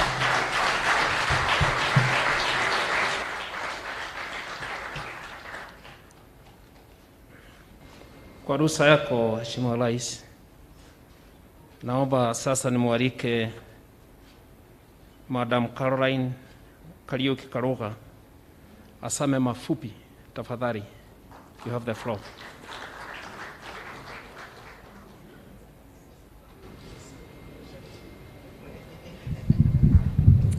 Your Excellency, President Uhuru Kenyatta, the President of the Republic of Kenya and Commander-in-Chief of the Defense Forces, High Excellency, President Samia Suluhu Hassan, the President of Tanzania, all protocols have been observed. You forgive me for my bad Swahili, so I will stick to English for today, but in our next meeting, I'll have polished a bit of my Swahili. Let me just introduce Kenya Private Sector Alliance to you, High Excellency, who we are very, very proud to have you today, and we are looking forward to a really good engagement. The Private Sector Alliance, KEPSA, is the apex body of the private sector in Kenya that brings together the local and foreign business associations, Chamber of Commerces, corporates, as multinational companies, large corporates, SMEs, and startups from all sectors of the economy under one umbrella to enable them speak in one voice when engaging government and other stakeholders on cross-cutting policy issues affecting private sector development. KEPSA supports business with training, opportunities to network, financial linkages, mentorships and coaching, access to markets, value chains, and access to investment opportunities. We are basically the federation of associations, and many of them are represented here, and they cover all the sectors and in all parts of the country. And so I'll be speaking on the behalf of the private sector in Kenya today. And since my colleague from the TPSF, which is the KEPSA of Tanzania, has highlighted some of the areas that we want to look at, I'll be basically looking at some of the areas that we want to discuss in terms of just the specifics. But before I do that, one of the things that we've realized, Kenya and Tanzania are basically at the same level with GDP and in terms of FDI, when you look at the numbers, so that we realize we are really, really brothers and sisters of the same father, maybe different mothers. Tanzania has been growing, has been a growth hub in the past decade, recording an average of GDP growth of 6.3 annually between 2010 and 2019, and doubling the size of its economy from $32 billion and to $63.2 billion. Kenya's growth in the same period averaged about 5.8%. Basically, we are the same, increasing its GDP from $40 billion to $95.5 billion. In terms of foreign FDI, our two countries have continued to attract significant investments in the region. In 2018, Kenya attracted $1.6 billion in FDI inflows and $1.3 billion in 2019, majorly on two ICT and health sectors, while Tanzania in the same period attracted $1.06 billion and $1.1 billion respectively in 2018 and 2019. Kenya is a key partner and the largest source of African foreign direct investment into Tanzania. And I will not go into the numbers in the interest of time. We note with appreciation the continued implementation of policy reforms towards improving the business environment and facilitate investments in both our countries. Tanzania has attracted immense investments in its mining and energy industries. Kenya, by the same token, has been celebrated as a scion in ease of doing business reforms that have been spearheaded by you, Your Excellency, in your usual roundtables with KEPSA that helped the ease of doing business move from 136 in 2015 to 56 currently, and we're looking to work on the competitiveness index this year. By working together, our two countries stand a better chance of accelerating our economic recovery from COVID-19, attracting investments in joint areas of comparative advantage, and position us to benefit immensely from the emerging opportunities of the African Continental Free Trade Area. KEPSA has established strong partnerships and trade relationships in Tanzania by signing an MOU with TPSF, which is our counterpart, in April 2018. We jointly Made in Tanzania Expo with TPSF in KICC and facilitated successful B2B matchmaking opportunities. By working together on areas of joint comparative advantages of both countries, our business communities can exploit several opportunities with government support. This includes tourism and marketing both countries as one destination, our common tea and coffee, music, doing collabos, for all of us who know what that is, twinning up with music, value chains of our products, e.g. coconut farming, horticulture, and building large industries because of our combined raw materials and labor, and we can create jobs in both countries. Creative industry has witnessed remarkable growth in both countries, fueled by the commonality of the Swahili language. The meteoric rise of bongo music flavor, especially among the urban youth in Kenya and Tanzania, is testament of social cohesion brought about by bongo music, which technically originated from Tanzania. Key Tanzanian artists such as Ali Kiba and Asib Abdul Juma Isaac, popularly known by his stage name Diamond Platinum, have particularly reaped it big in the creative industry because of overwhelming support from Kenyans through concerts and events promotion. Not to forget our own Sauti Sol, who have equally amassed a religious following in Tanzania, thanks to the shared culture, value system, and language between the two partner states. And this can be really a big income earner and jobs for the two countries. To address the trade barriers and enhance investment growth opportunities in both our countries, KEPSA convened a consultative meeting in January 2021 between the two high commissioners, who we are very, very grateful to both of them, Honorable Dan Kazungu from Kenya and his Tanzanian counterpart, Dr. John Stephan Zimbachawane, who will discuss possible solutions to trade barriers between both countries. Your Excellencies, the following are some of the major issues of major concern raised during the joint meeting with our two ambassadors, which again we have discussed this morning between the two business communities, and we'll just share with you a little bit of our conclusions. And what my counterpart said, prevalence of NTBs, which consequently affects the regional integration agenda and trade partnership between our two partner states, such as discriminative duties and fees, as well as non-recognition of rules of origin and testing certificates, which affect small traders at the borders. Double taxation, which creates a costly business environment for investors. The East Africa Double Taxation Treaty, if ratified by all EAC partner states, will remove double taxation for investors whose companies operate in the two or more member countries.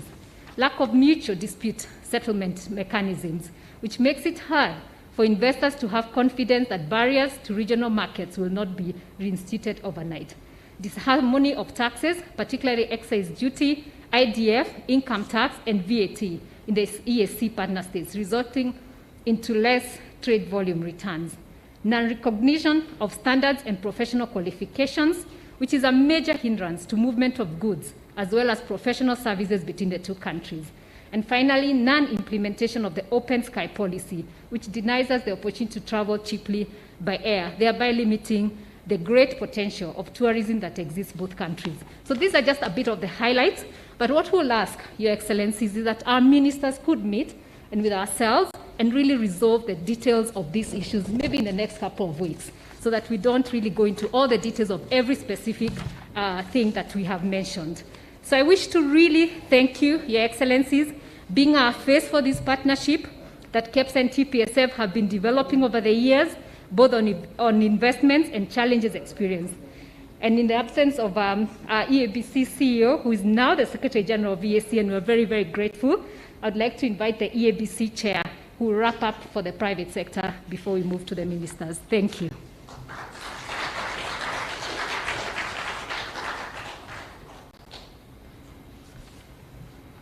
Asante sana Caroline Kaloga. Sasa naomba nimwalike Bwana Nesbit azungumze kwa niaba ya East African Business Council. Asante sana, Rais.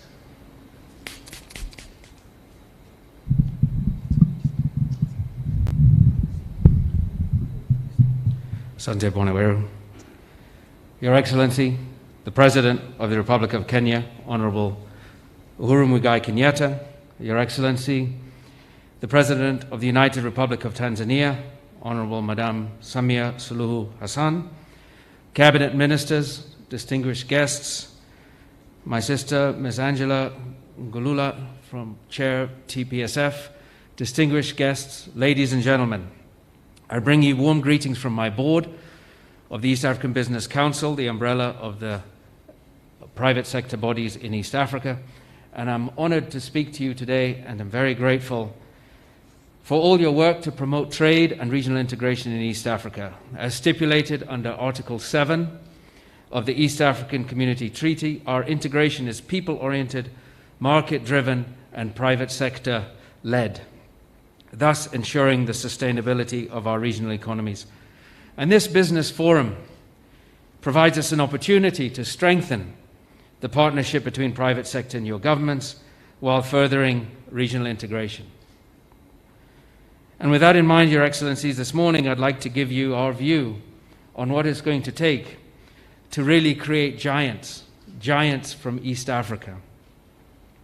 Despite being the fastest integrating region on the continent, our inter-East Africa trade is under 20%. It is far less than what it really should be. It is not at the levels of SADC, which is at 47%, the EU at 68%. We must push our intra-EAC trade above 50%. But we won't get there unless we get busy. Unless we get to work, Your Excellencies, unless we address these non-tariff barriers. I've been around the East African community and I've seen for the last 10 years many of the same NTBs that keep popping up. We're addicted to NTBs, it seems. But we're pleased to see that resolving the NTBs is a big part of the agenda in this state visit. So to do this, we need the following. We need a strong East African Community Secretariat. We have a new captain, we have a new Secretary General, Honorable Peter Mathuki, and we thank you, Your Excellencies, for appointing a very knowledgeable private sector individual to lead this role. And he is already very busy unifying his team and focusing on the regional agenda. We have many disputes. We must institute this Trade Resolution Committee that we've talked about for so long. We must encourage diversification. We talked about this earlier, Your Excellencies. Diversification of our value-add sectors and encourage manufacturing rather than importation. We must differentiate ourselves through manufacturing and adding value rather than just simply selling what others elsewhere have made. That does not enhance our competitiveness. We must build regional supply chains that mean you can manufacture one part of a finished good in Tanzania, another part in Kenya, and finally assemble it in Rwanda. We must make sure that these regional supply chains, whether they are car assembly or assembling these big Land Cruiser cars or agro-processing, lead the charge to help grow this region. And we must vastly increase our ability to move goods within and across the region by going digital. We've seen the global success of companies like Amazon, Uber, Alibaba, and they have created enormous wealth simply in distribution, simply in making things easier, simply in making things possible that you can move your products from buyer to seller, from the point of supply to the point of use. And to do this, Your Excellencies, we must continue to connect our physical infrastructure and make it easier for our trucks, ships, and aircrafts to move. We must encourage digitization, making it easier and cheaper to communicate digitally across borders while protecting the integrity of the data. We must also make it easier and much cheaper to fly ourselves and our goods within the region and across our borders. And additionally, we must make the identities of our people, our assets, our businesses more transparent, searchable, and visible across East Africa. In short, we must create more trust in the region.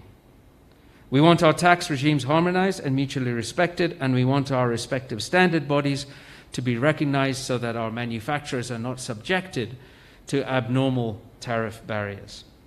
And we want it easier for our very hard-working professionals to work across borders and have their credentials respected. And as we see the lovely pictures presented by our friends from Tanzania, we want to ensure our local and international tourists can easily enjoy the marvels of this corner of the world, the creation of mankind.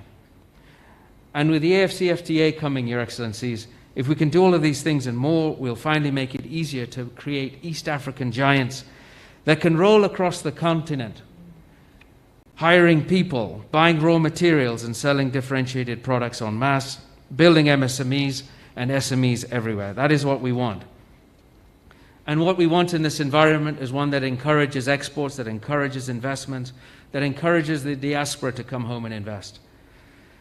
We wanted to allow this environment to transform, to allow our business people to transform, to allow their brains and their ideas and their hard work ethic to build companies that last for generations. We want the right environment to transform our nations, but this isn't only about what the private sector wants alone, Your Excellency. We believe it's what our governments want as well, and we certainly believe it is what our people want. It is about calling for much closer engagement between private sector and governments, with neither party selfishly claiming a monopoly on ideas or plans for how to get there. We must get there together. And if we walk together, we will go far. We welcome the frequent calls, in closing, Your Excellency, for private sector to begin to lead from the front. And I want to tell you, we are ready. We're ready to travel with the new Secretary General to meet all of the presidents and share our vision, and we want to work together to promote this region's operating environment and make it stronger and more transparent. We're ready to get going now. Time is not on our side. We are ready. And with those few remarks, Your Excellency, I wish you all the very best in today's deliberations and in implementing over the coming months what has been agreed upon in the discussions in Nairobi this week. Asanteni sana.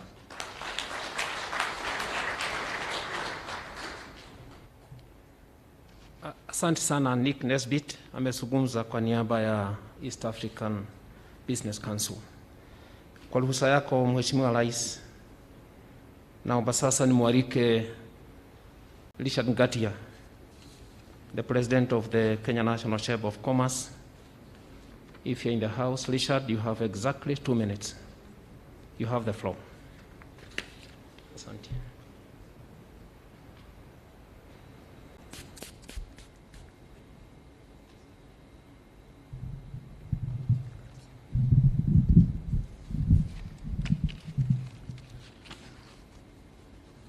Your Excellency, the President of the Republic of Kenya, Uhuru Kenyatta, Her Excellency, the President of the Republic of Tanzania, Suluhu Hassan, distinguished guests, and all protocol observed, I wish to bring greetings from the Kenya National Chamber of Commerce and Industry fraternity and all the private sector in 47 counties and the MSMEs as well.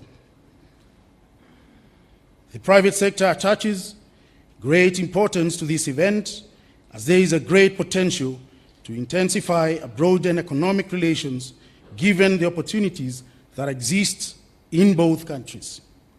This event not only fosters bilateral relationship, but also provides a common front to address the economic transformation of both our countries. As the Chamber, we are committed to support the economic agenda. We have an existing cordial working relationship with the Tanzanian Chamber of Commerce, fostering bilateral development and cooperation in trade, investment, and business services. And together, we can join projects so that we can support SMEs' acceleration in tourism, technology, blue economy, and etc. Moving forward, and to cement this collaboration, we propose the establishment of a joint business council that will promote Kenya and Tanzania bilateral business relations. We call for support from both governments. The Joint Business Council will act towards promoting investments, promotion by organizing B2B, networking, and also policy forums and investment-focused events. This will be able to mitigate the issues around agriculture and aflatoxin food standards as well. In addition, we will encourage the construction of economic projects in both countries by identifying the most favorable financing channels and providing information to business persons interested in such projects. And I'm happy today we have most of our banks represented here today, and those also present in Tanzania. And I believe our government will be able to support us in providing them with stimulus package so that they can support SMEs in providing them with financial inclusion. We will continue to assist in the settlement of commercial disputes between business persons from the two countries through amicable means and through the Chamber of Commerce. Our commitment to this partnership and the private investors from Tanzania, we encourage you to visit Kenya and invest through public-private partnership initiatives that the government of Kenya offers, and you've had numerous incentives that are offered by the government. I assure our Tanzanian counterparts that Kenya is open to business and will continue to be an open economy with a business-friendly environment. To cement this relationship further, Kenya and Tanzania chambers have organized a trade and investment expo scheduled on August 30th to 5th September 2021 in Dar es Salaam, and this is giving opportunity to our SMEs to unlock their potential and tell their story in the most humanly way. Our assurance is that Kenya remains a resilient nation. We have a well-diversified economy that is supported by a conducive investment climate, broader economic reforms, technology, development, and improvements in infrastructure, and an exciting domestic consumer market with highly qualified and cost-effective workforce that has huge potential for economic growth for both countries. And it is time for us to support the youth, women groups to be in this location. There's an African quote that says, and I want to quote, "The cost of liberty is less than the price of repression." We today, on behalf of our two nations, can strengthen our cooperation as neighbors in that Pan-Africanism spirit which Kwame Nkrumah, a founding member of the Organization of African Unity, said, and I quote, "The forces that unite us are intrinsic and greater than the superimposed influences that keep us apart." In his address, Africa must unite. That was in 1963. In conclusion, Your Excellencies, we request both governments to provide support and nature partnerships to achieve our goals. We welcome you, and we are here to walk the journey together so that we can bring hope to SMEs, that they can be able to penetrate the emerging markets. And together, Kenya and Tanzania are also members of the ICGLR, that is a 400 market in the Great Lakes region. Your Excellencies, we seek your support so that we be able to penetrate these markets through Tanzania corridor. And I believe if we together as the chambers, we can open an office, have a reciprocal, have an office here in Kenya, and we do have an office in Dodoma or Dar es Salaam, we shall be able to achieve this. With those few remarks, Your Excellencies, we wish you all the best, fruitful deliberations, and we thank you. Asanteni sana, karibuni.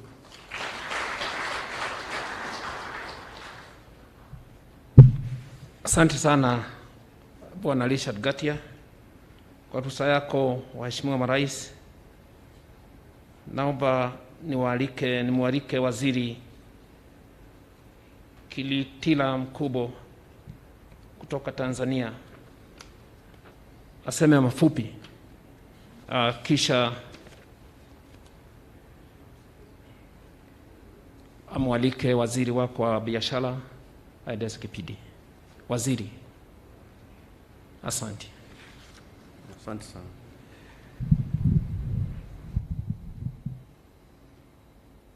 Your Excellency Samia Suluhu Hassan, President of the Republic of Tanzania, Your Excellency Uhuru Kenyatta, President of the Republic of Kenya, honorable ministers and cabinet secretaries who are here, members of the private sector from both countries, invited guests, ladies and gentlemen, on behalf of my colleagues in the Tanzania business delegation and those from the government, I must express our profound gratitude for being part of this August Business Forum. In particular, we thank Our Excellency President Samia Suluhu Hassan for including in her delegation our friends from the private sector. That decision demonstrates her government's commitment and readiness to work with the private sector in transforming our economy.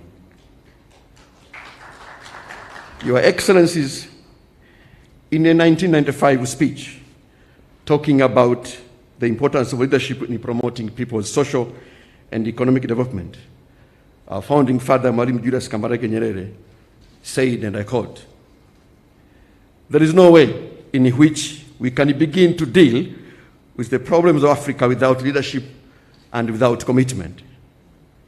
If you go to Asia, one thing which strikes you is the commitment of the state to development." End of quotation. Your Excellencies, we listened to you carefully yesterday in the course of your deliberations. And of course, we listen to you today even more keenly. One thing I must say is clear to us is that you have shown great leadership. Your commitment to addressing our people's problems is absolutely and unquestionably clear. It is clear to us that you want the neighborly, sisterly, and brotherly relationship that existed over many years between our two countries to move to the next level. In particular, you want our people to be able to trade smoothly, and that we take the comparative advantage of the economic potentials that exist in our respective countries and use them to promote our competitiveness as a region, especially in trade, investment, and tourism. And to this end, Your Excellencies, you have given us very clear instructions as ministers and cabinet secretaries on what we should do to realize your vision. We have understood you. We promise that we shall follow through your instructions carefully and implement them to the letter as quickly as you have desired. And at this juncture, Your Excellency, I want to report that this morning, already we had a breakfast meeting, 4 ministers, 2 ministers from Tanzania and 2 ministers from Kenya. We had Honorable Betty Maina, Cabinet Secretary for Trade, Industrialization and Enterprise Development. We also had my friend Honorable Peter Munya, Minister for Agriculture. We had Professor Adolf Mkenda, the Minister for Agriculture, and myself. And we're reflecting on your instructions. And we have agreed on 2 major things to implement your instructions. One, we hold, with your permissions, we hold bilateral discussions before the end of this month, for purposes of ironing out issues that are constraining trade between our two countries. And during our discussions, we also took note of one urgent matter which has happened over the recent past. And this is about the maize trade between Tanzania and Kenya. And we made some specific actions on this one, and my colleague, Honorable Betty Maina, will communicate when he speaks. With those few remarks, Your Excellencies, want to assure you that we, as your assistants, we are ready to take your agenda forward to ensure that we increase business, trade, investment, and of course, political engagement between our two countries. Asante sana.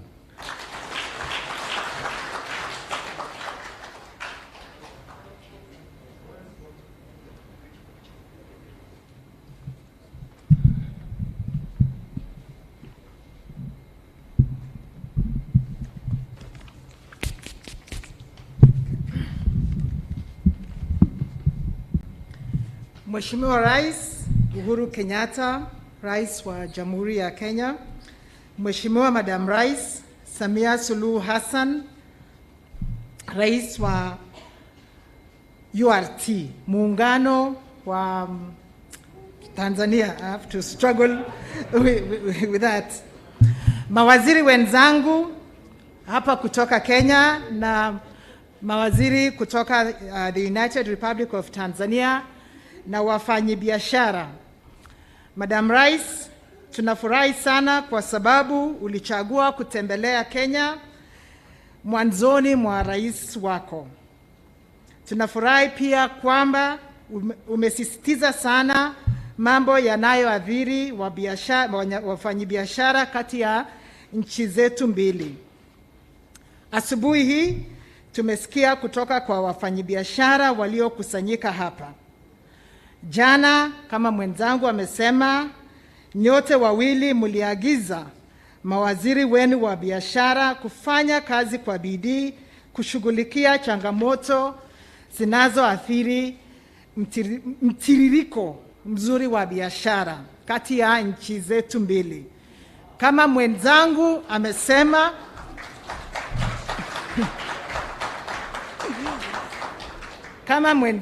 amesema, tunakupa ahadi kwamba tutatii maagizo haya straight to the letter.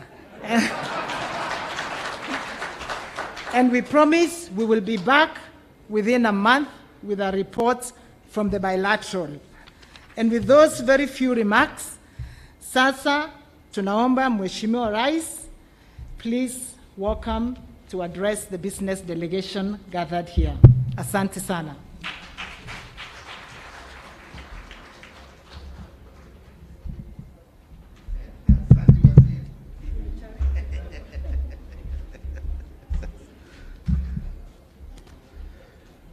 Asante sana. Nashukuru. Your Excellency Samia Suluhu Hassan, President and Commander-in-Chief of the United Republic of Tanzania's People's Defense Forces, ministers, senior government officials from Tanzania and Kenya, captains of industry and business executives here present.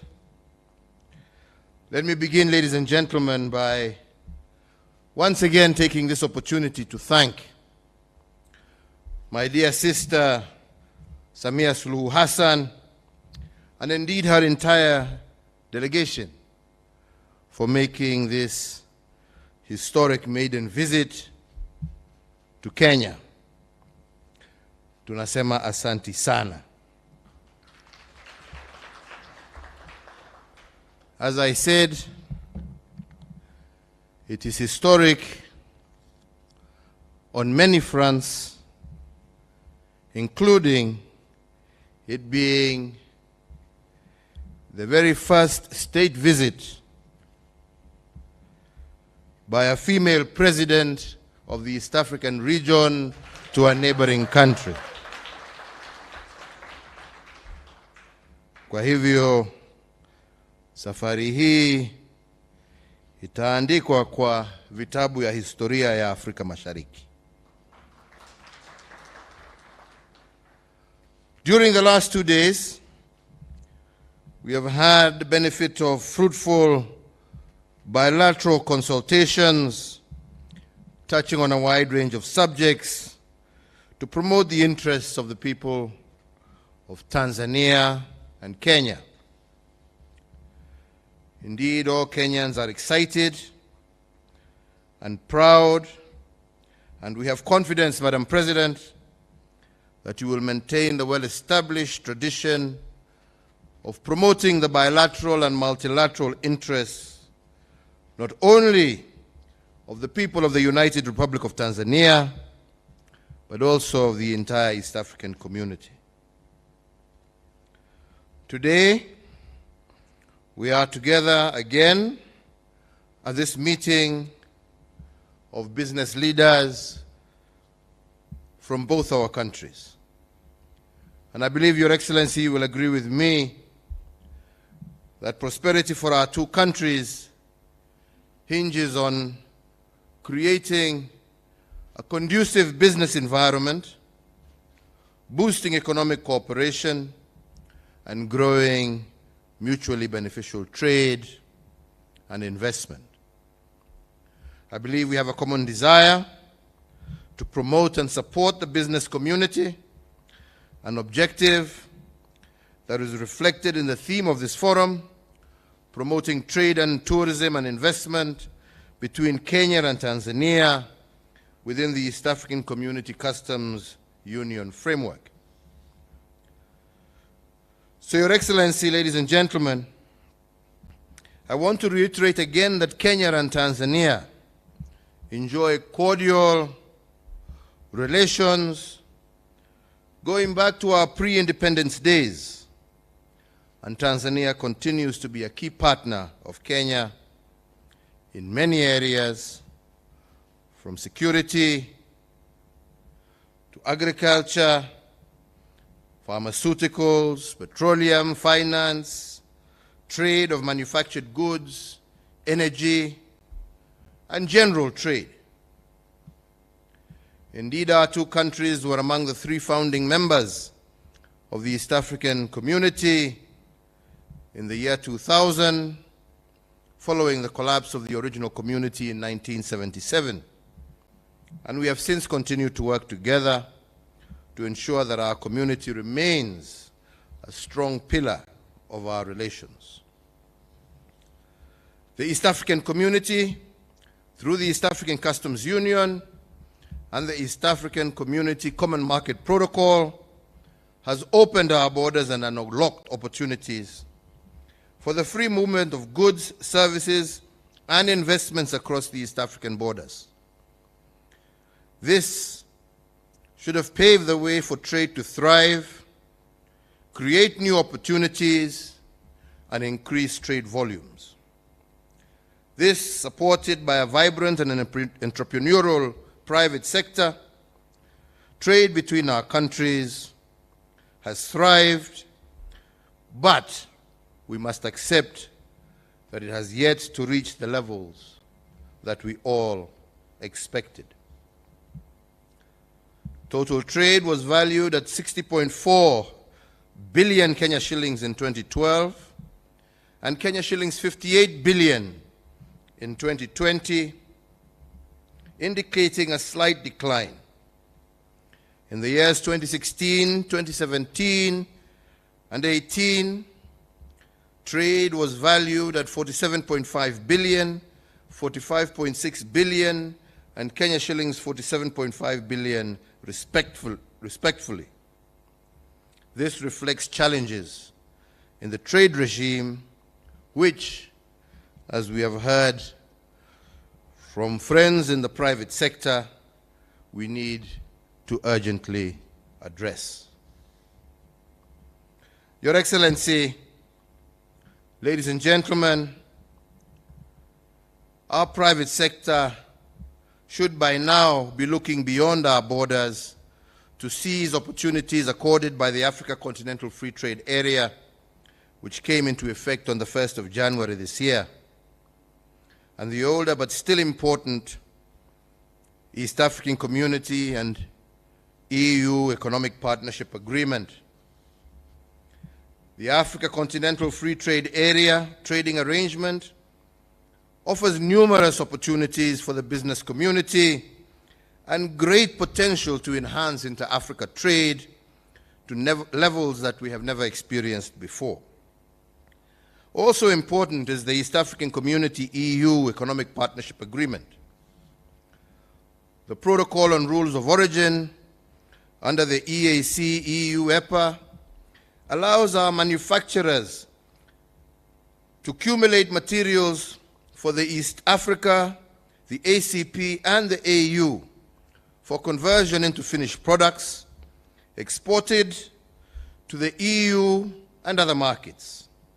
I believe this could broaden the reach of our exporters and attract major investments into our respective countries.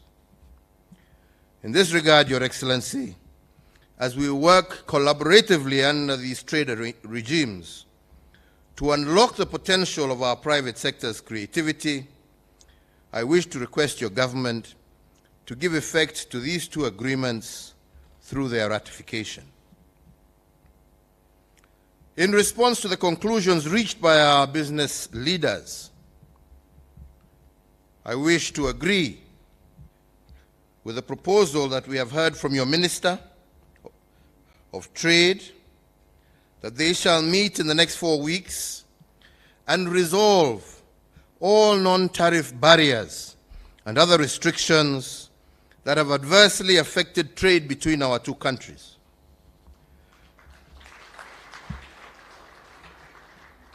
Your Excellency, ladies and gentlemen, we here in Kenya have implemented far-reaching structural and economic policy reforms which have significantly improved Kenya's business environment.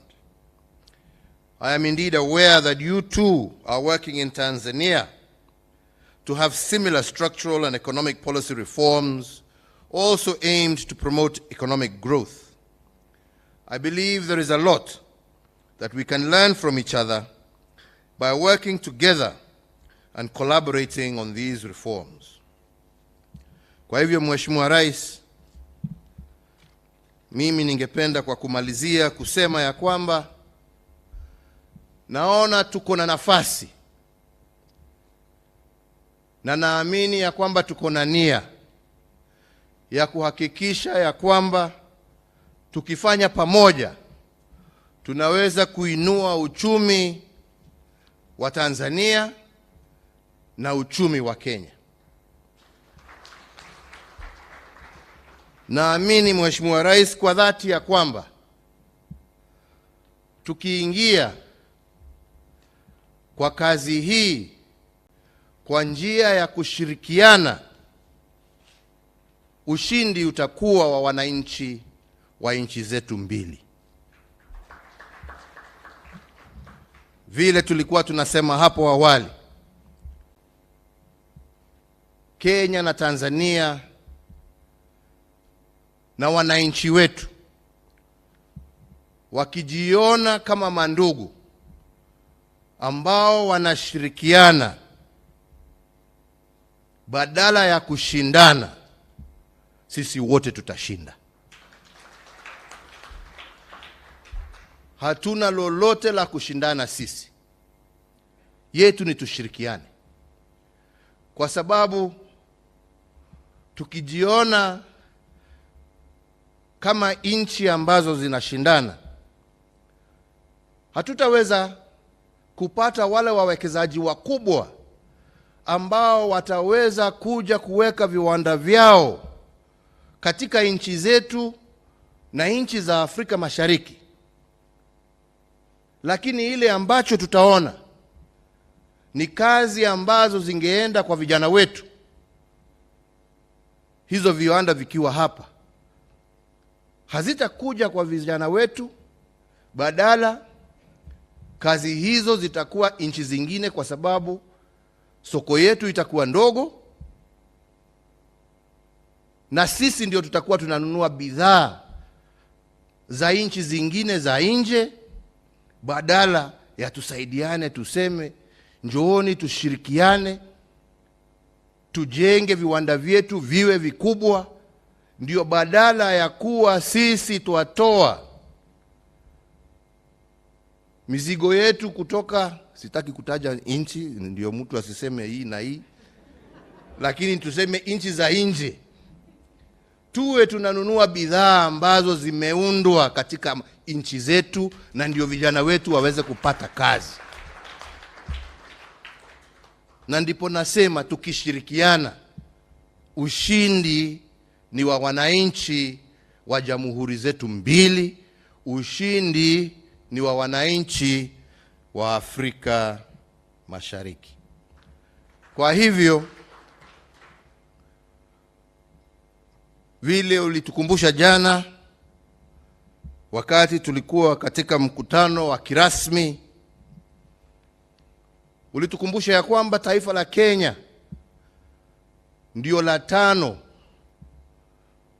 kuwekeza katika taifa la Tanzania, tukiwa na karibu kampuni, nafikiri ulisema 500 na kitu hapa hivyo, na tukasema ya kwamba kampuni za Tanzania pia ambazo zimewekeza hapa nchi Kenya ni karibu 30. Sisi tungependa kuona wawekezaji wengi zaidi wa Tanzania wakuje wafanye kazi zao hapa Kenya. Na nataka niseme leo ya kwamba sisi, na hiyo mimi sitagojea mkutano ya waziri, nitasema sasa, wawekezaji wa Tanzania mjue ya kwamba muko na uhuru wa kuleta na kufanya biashara zenu hapa bila kuitishwa business visa, bila kuitishwa work permit. Mufanye kazi nchini Kenya vile mnayofanya nchini Tanzania, haja tu mfuate sheria na kanuni ambazo zimewekwa, na zile ambazo wenzenu wa Kenya pia lazima wazifuate. Lakini karibuni sana, na tutajaribu juu chini kuhakikisha ya kwamba tumerahisisha njia zenu zote za kufanya biashara zenu. Ingine, na hiyo pia tulisema pamoja na Mheshimiwa Rais jana, hii mambo ya mawaziri kugojea ati sijui mpaka mkutano uitwe, sijui mtu aende avae suti yake, sijui akuje aseme sasa tuna agenda, sijui sasa wakae waseme sasa tuende item moja ya pili, wacha tuulize wakili, badala ya kukaa na wakunywe chai waseme ni nini ambayo tunaweza kufanya kutatua shida za wenzetu. Jameni, tuwataka mawaziri, jameni, mtoke ofisini, mutembeleane, mutatue shida ambazo wafanyibiashara wetu wanazo, ndio msaidie wakulima wetu, ndio msaidie wafanyibiashara wetu, kwa sababu mkiwasaidia wafanikiwe, hiyo ni kazi kwa vijana wetu, hiyo ni uchumi wetu utapanda, hiyo ni kodi tutaweza tupate, tuendelee kujenga mabarabara, kuunganisha stima, kuweka mahospitali na mambo mengine ya manufaa kwa wananchi wetu. Lakini mtu asione ofisi akipata anakaa anaogopa, hataki kuongea na mwenzake, ati anagojea kuambiwa. Kama wewe unagojea kuambiwa, jameni, basi hustahili kuwa waziri. Waziri ni mtu wa initiative, anakuja anachukua initiative. Na kama unataka kukonsole, jameni, maofisi yetu pia, na tumekubaliana na mwenzangu, maofisi yetu mlango ni wazi. Kama uko na swali njoo uulize, sio kukalia kitu. Unakalia kwa nini? Umepatiwa kazi kubwa kwa sababu tunaamini ya kwamba uko na uwezo wa kuitekeleza. Itekeleze. Itekeleze kwa niaba ya wananchi wetu. Mimi sitaki kusema zaidi ya hapo, sio siku yangu leo. Leo ni siku ya mgeni wetu wa heshima. Lakini mbele ya nimwalike, nimesikia vile mmesema ya kwamba baada ya mwezi moja mtakutana, lakini mimi ningependa nitaje mawili ambaye itatendeka, na hiyo nataka itendeke wiki hii na wiki ijayo. Ya kwanza ni mawaziri ambao wanahusika, mwende mutatue ile jam ambaye iko kule Taveta Holili, ambaye iko pale Namanga, magari iweze kutembea. Kama ni certificate za COVID na nini, jameni, mawaziri wa afya wakae wajue vile wanaweza kufanya. Certificate ikiwa issued Tanzania, kama mtu amekuwa checked Tanzania, basi hiyo certificate iwe sawa kwa aingie Kenya, na vice versa, ndio watu wafanye biashara zao. Ya pili ni hiyo mahindi ambayo imelala hapo mpakani, waziri, mimi ninakupatia wiki 2 yote iwe imefunguliwa na hiyo maneno ishe. Kwa sababu hatutaki, kuna haja ya kuumiza watu yetu jameni. Au ni namna gani? Tumekubaliana wewe? Ni hivyo. Sasa kwa hayo machache mimi nasema nina furaha tele na Wakenya wana furaha tele kwako wewe Mheshimiwa Rais kukubali kuja kututembelea. Na mimi sina shaka ya kwamba awamu yako ya uongozi wa taifa la Tanzania utaona uhusiano wetu kama majirani na kama mandugu ukipanda kwa kiwango kingine ya juu zaidi. Na nataka kukuahidi kama ndugu yako ya kwamba tutatembea bega kwa bega na tuhakikishe ya kwamba safari hii tumeitimiza na tumeinua maisha ya wananchi wa jamhuri zetu mbili, tumeinua uchumi wa nchi zetu mbili, tumeinua uchumi wa Afrika Mashariki, na tumeanza safari ya kumaliza ufakara na umaskini kati ya wananchi wetu kwa yale ambaye tutayatenda pamoja. Kwa hayo machache, Mheshimiwa Rais, nichukue fursa hii nikualike kirasmi uongee na hawa wananchi wako, wafanyabiashara wako, kwa sababu wakiwa wa Kenya, wakiwa wa Tanzania, wote ni wako. Karibu waongeleshe na uwapatie yale mawaidha ambayo uko naye. Asanteni sana na Mungu awabariki nyote. Asanteni.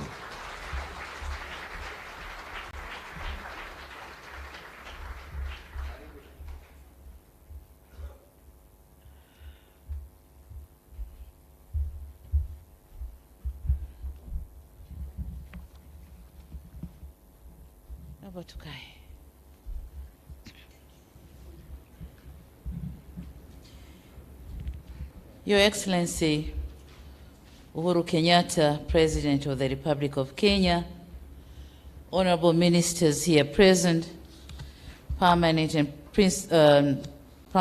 principal secretaries here present, Excellencies, ambassadors and heads of international organizations, business communities from Kenya and Tanzania, members of the press, distinguished delegates, a very good morning to you all.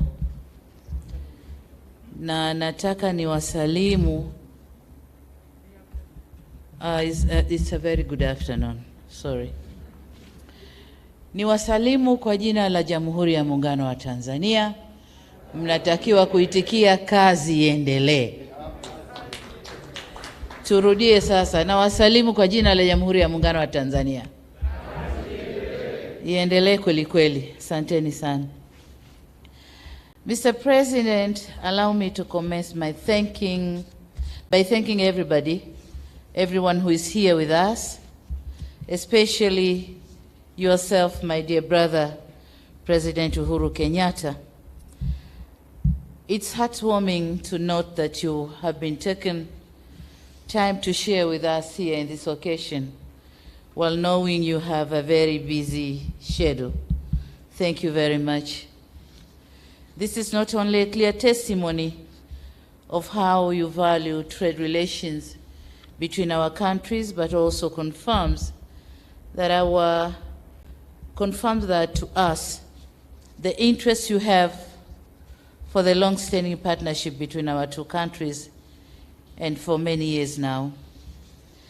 As for other participants from Kenya and Tanzania, it is encouraging that you have made to this forum despite the fact that it is taking place at the most difficult time when we are facing the global pandemic, COVID-19.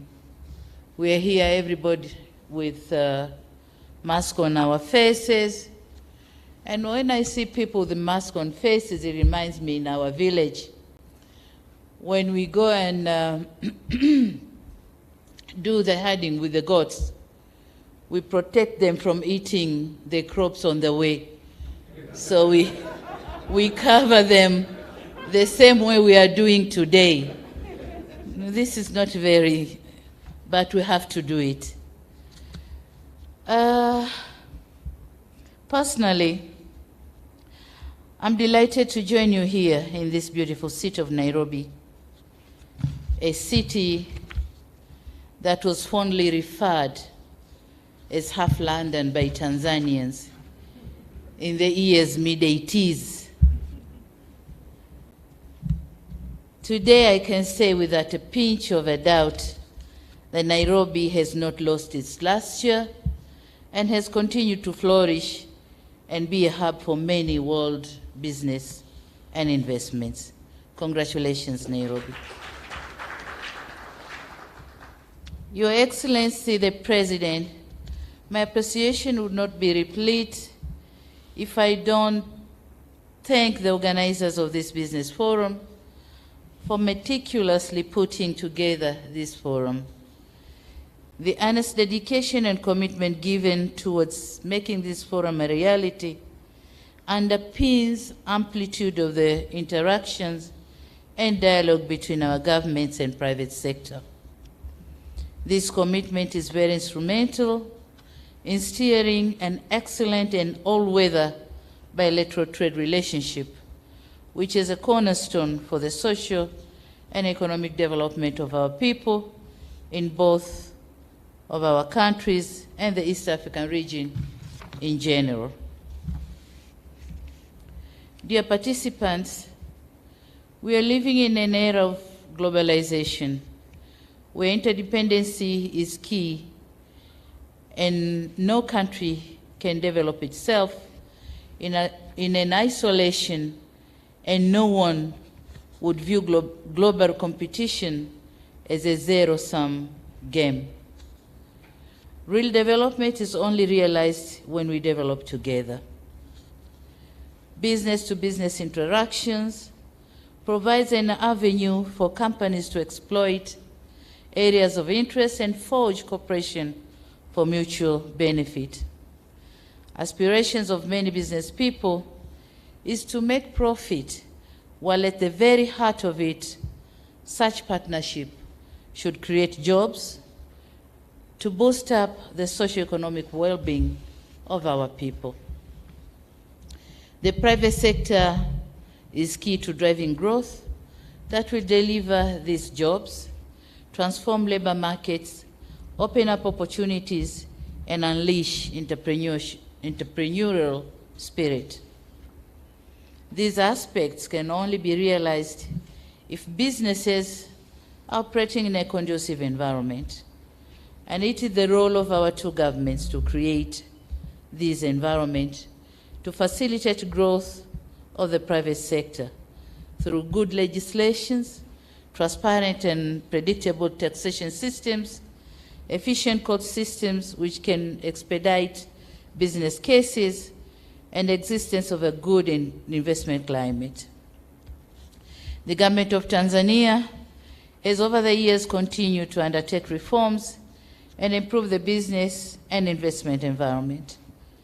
For instance, we are currently undertaking reviews on tariffs and non-tariff measures, such as the issuance of work permits for foreign expatriates, operationalization of one-stop facilitation center for investments, removal of nuisance taxes and levies, user fees and other charges, rationalizing tax administration practices, fight against corruption and bureaucracy in the public sector, identification and allocation of land for investment, promoting construction of industrial parks, and streamlining the functions of the regulatory authorities, among other things.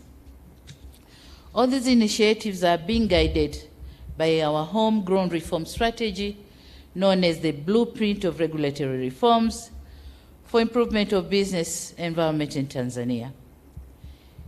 And in order to ensure that the trade and investments are sustained and are profitable, Tanzania has invested in mega projects on infrastructure such as roads, ports, railways, airports, and generation of energy.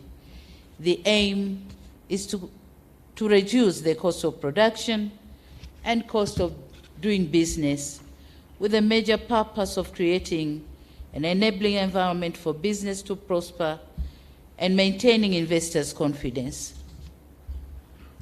Your Excellency and dear participants, allow me now to emphasize that Tanzania is highly committed to seeing a vibrant private sector capable of facing the challenges of the global economy through our industrialization drive.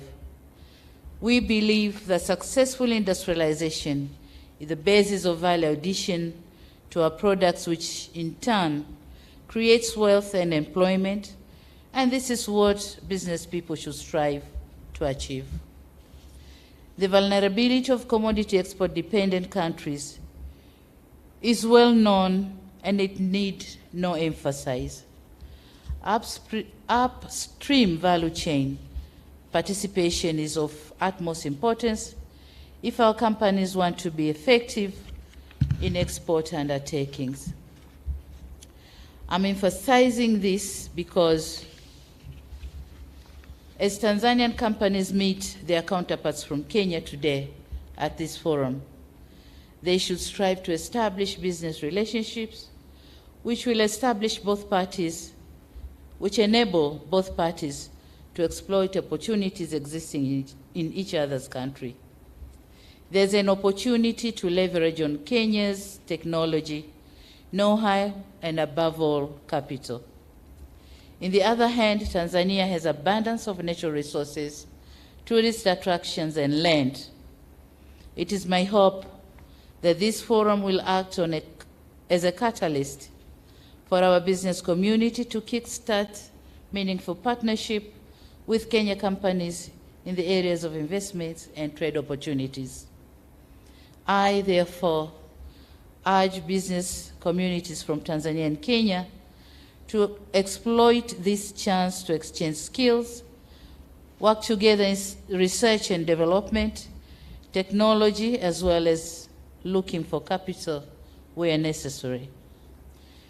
It is my hope that companies from Kenya will be more than willing to assist their counterparts from Tanzania for mutual business relationships, and it is through partnership and joint ventures in investment that businesses are going to thrive and do well.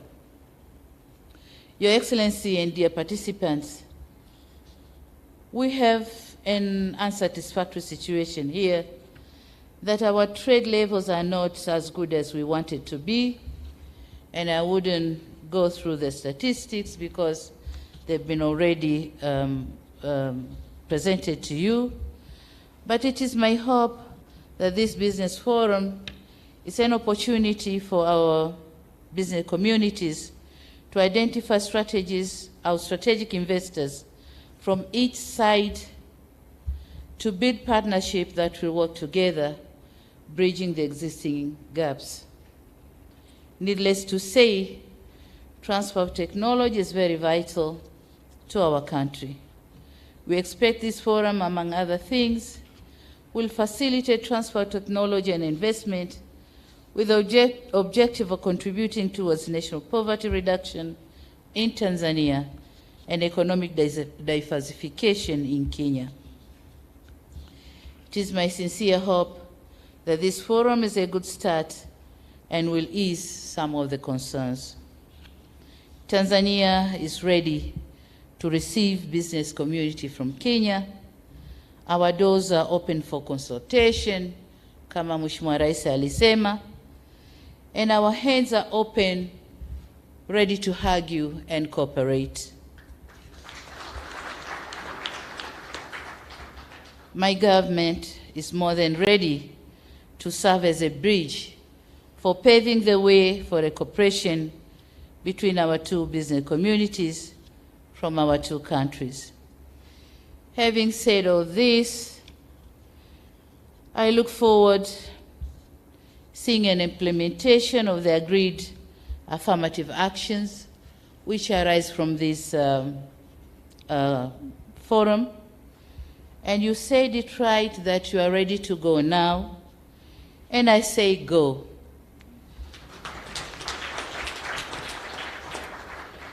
Go and complement your efforts, and not going to unnecessarily compete and complicate things. So go, cooperate, and do the business. Mna bahati kwamba nchi zetu mbili, upande mmoja kuna uhuru wa kufanya biashara na upande mwingine kuna Suluhu.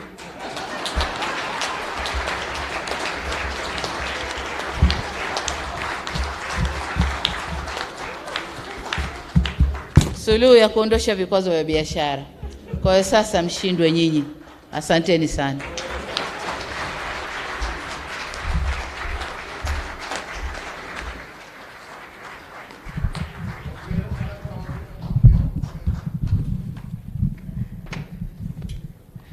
Tuwapongeze waheshimiwa marais wetu wawili baada ya hotuba hizo nzuri. Nitaomba sasa kutangaza kwamba marais wetu wataondoka kwa hiari yao. Kwa hivyo sote tutabaki tumetulia. Nitaomba wale ambao tuko ndani tutasimama, tuwape nafasi marais wetu wanapoondoka. Tuwe watulivu tu, tuwape nafasi waondoke. Nikichukua fursa hii kusema asanteni sana. Baada ya hotuba hizo mbili kutoka kwa waheshimiwa wetu, Mheshimiwa Uhuru Kenyatta, Rais wa Jamhuri ya Kenya na Amiri Jeshi Mkuu wa Majeshi ya Ulinzi, pamoja na Mheshimiwa Samia Suluhu Hassan, Rais wa Jamhuri ya Muungano wa Tanzania, tuna kila sababu sasa ya kusonga mbele. Tutawapa nafasi watakapoondoka kwa hiari yao. Naam. Thank you, Mheshimiwa Rais.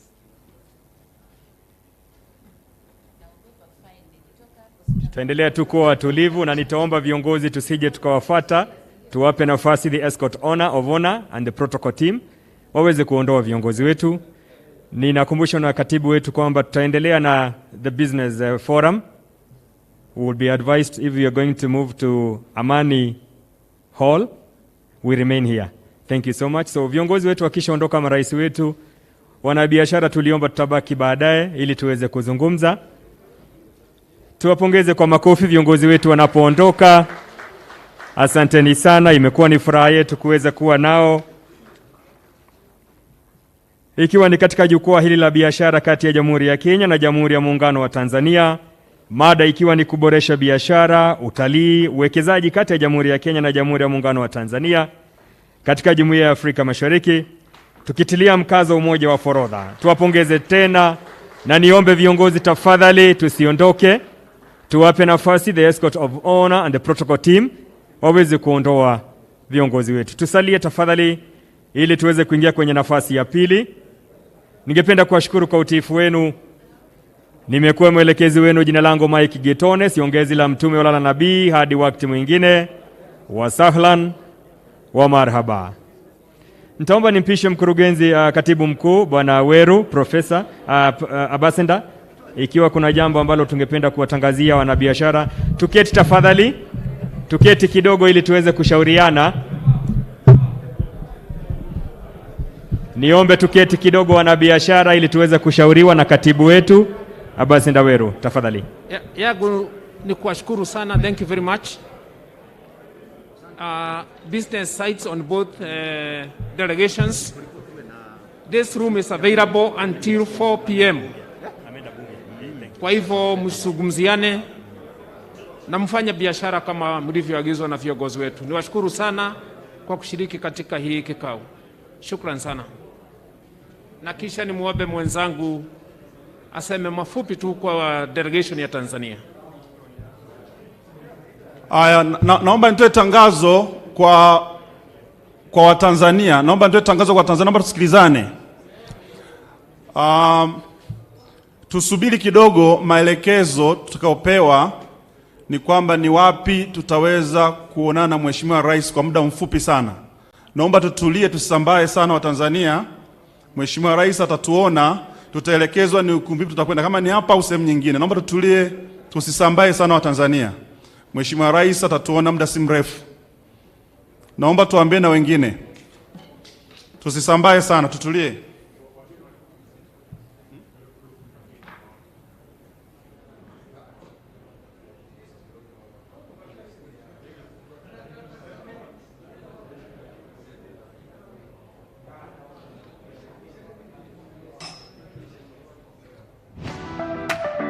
Je, unasumbuliwa na changamoto za upumuaji kama homa ya mapafu au nimonia, kikohozi na mafua makali, maambukizi ya virusi kwenye mfumo wa hewa au damu kuganda?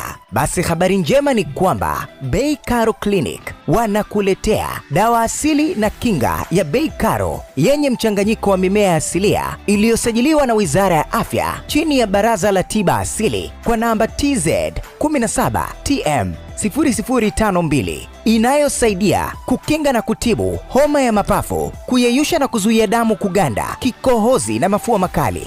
Bei Karo inapatikana kwenye maduka ya dawa Tanzania nzima na Dar es Salaam fika The Pharmacy na Kiete Pharmacy, JD Pharmacy, Premium Care na Oysterbay Pharmacy, au tupigie kupitia 0742777775 au 0710777339. Global TV sasa tupo live saa 24 kila siku.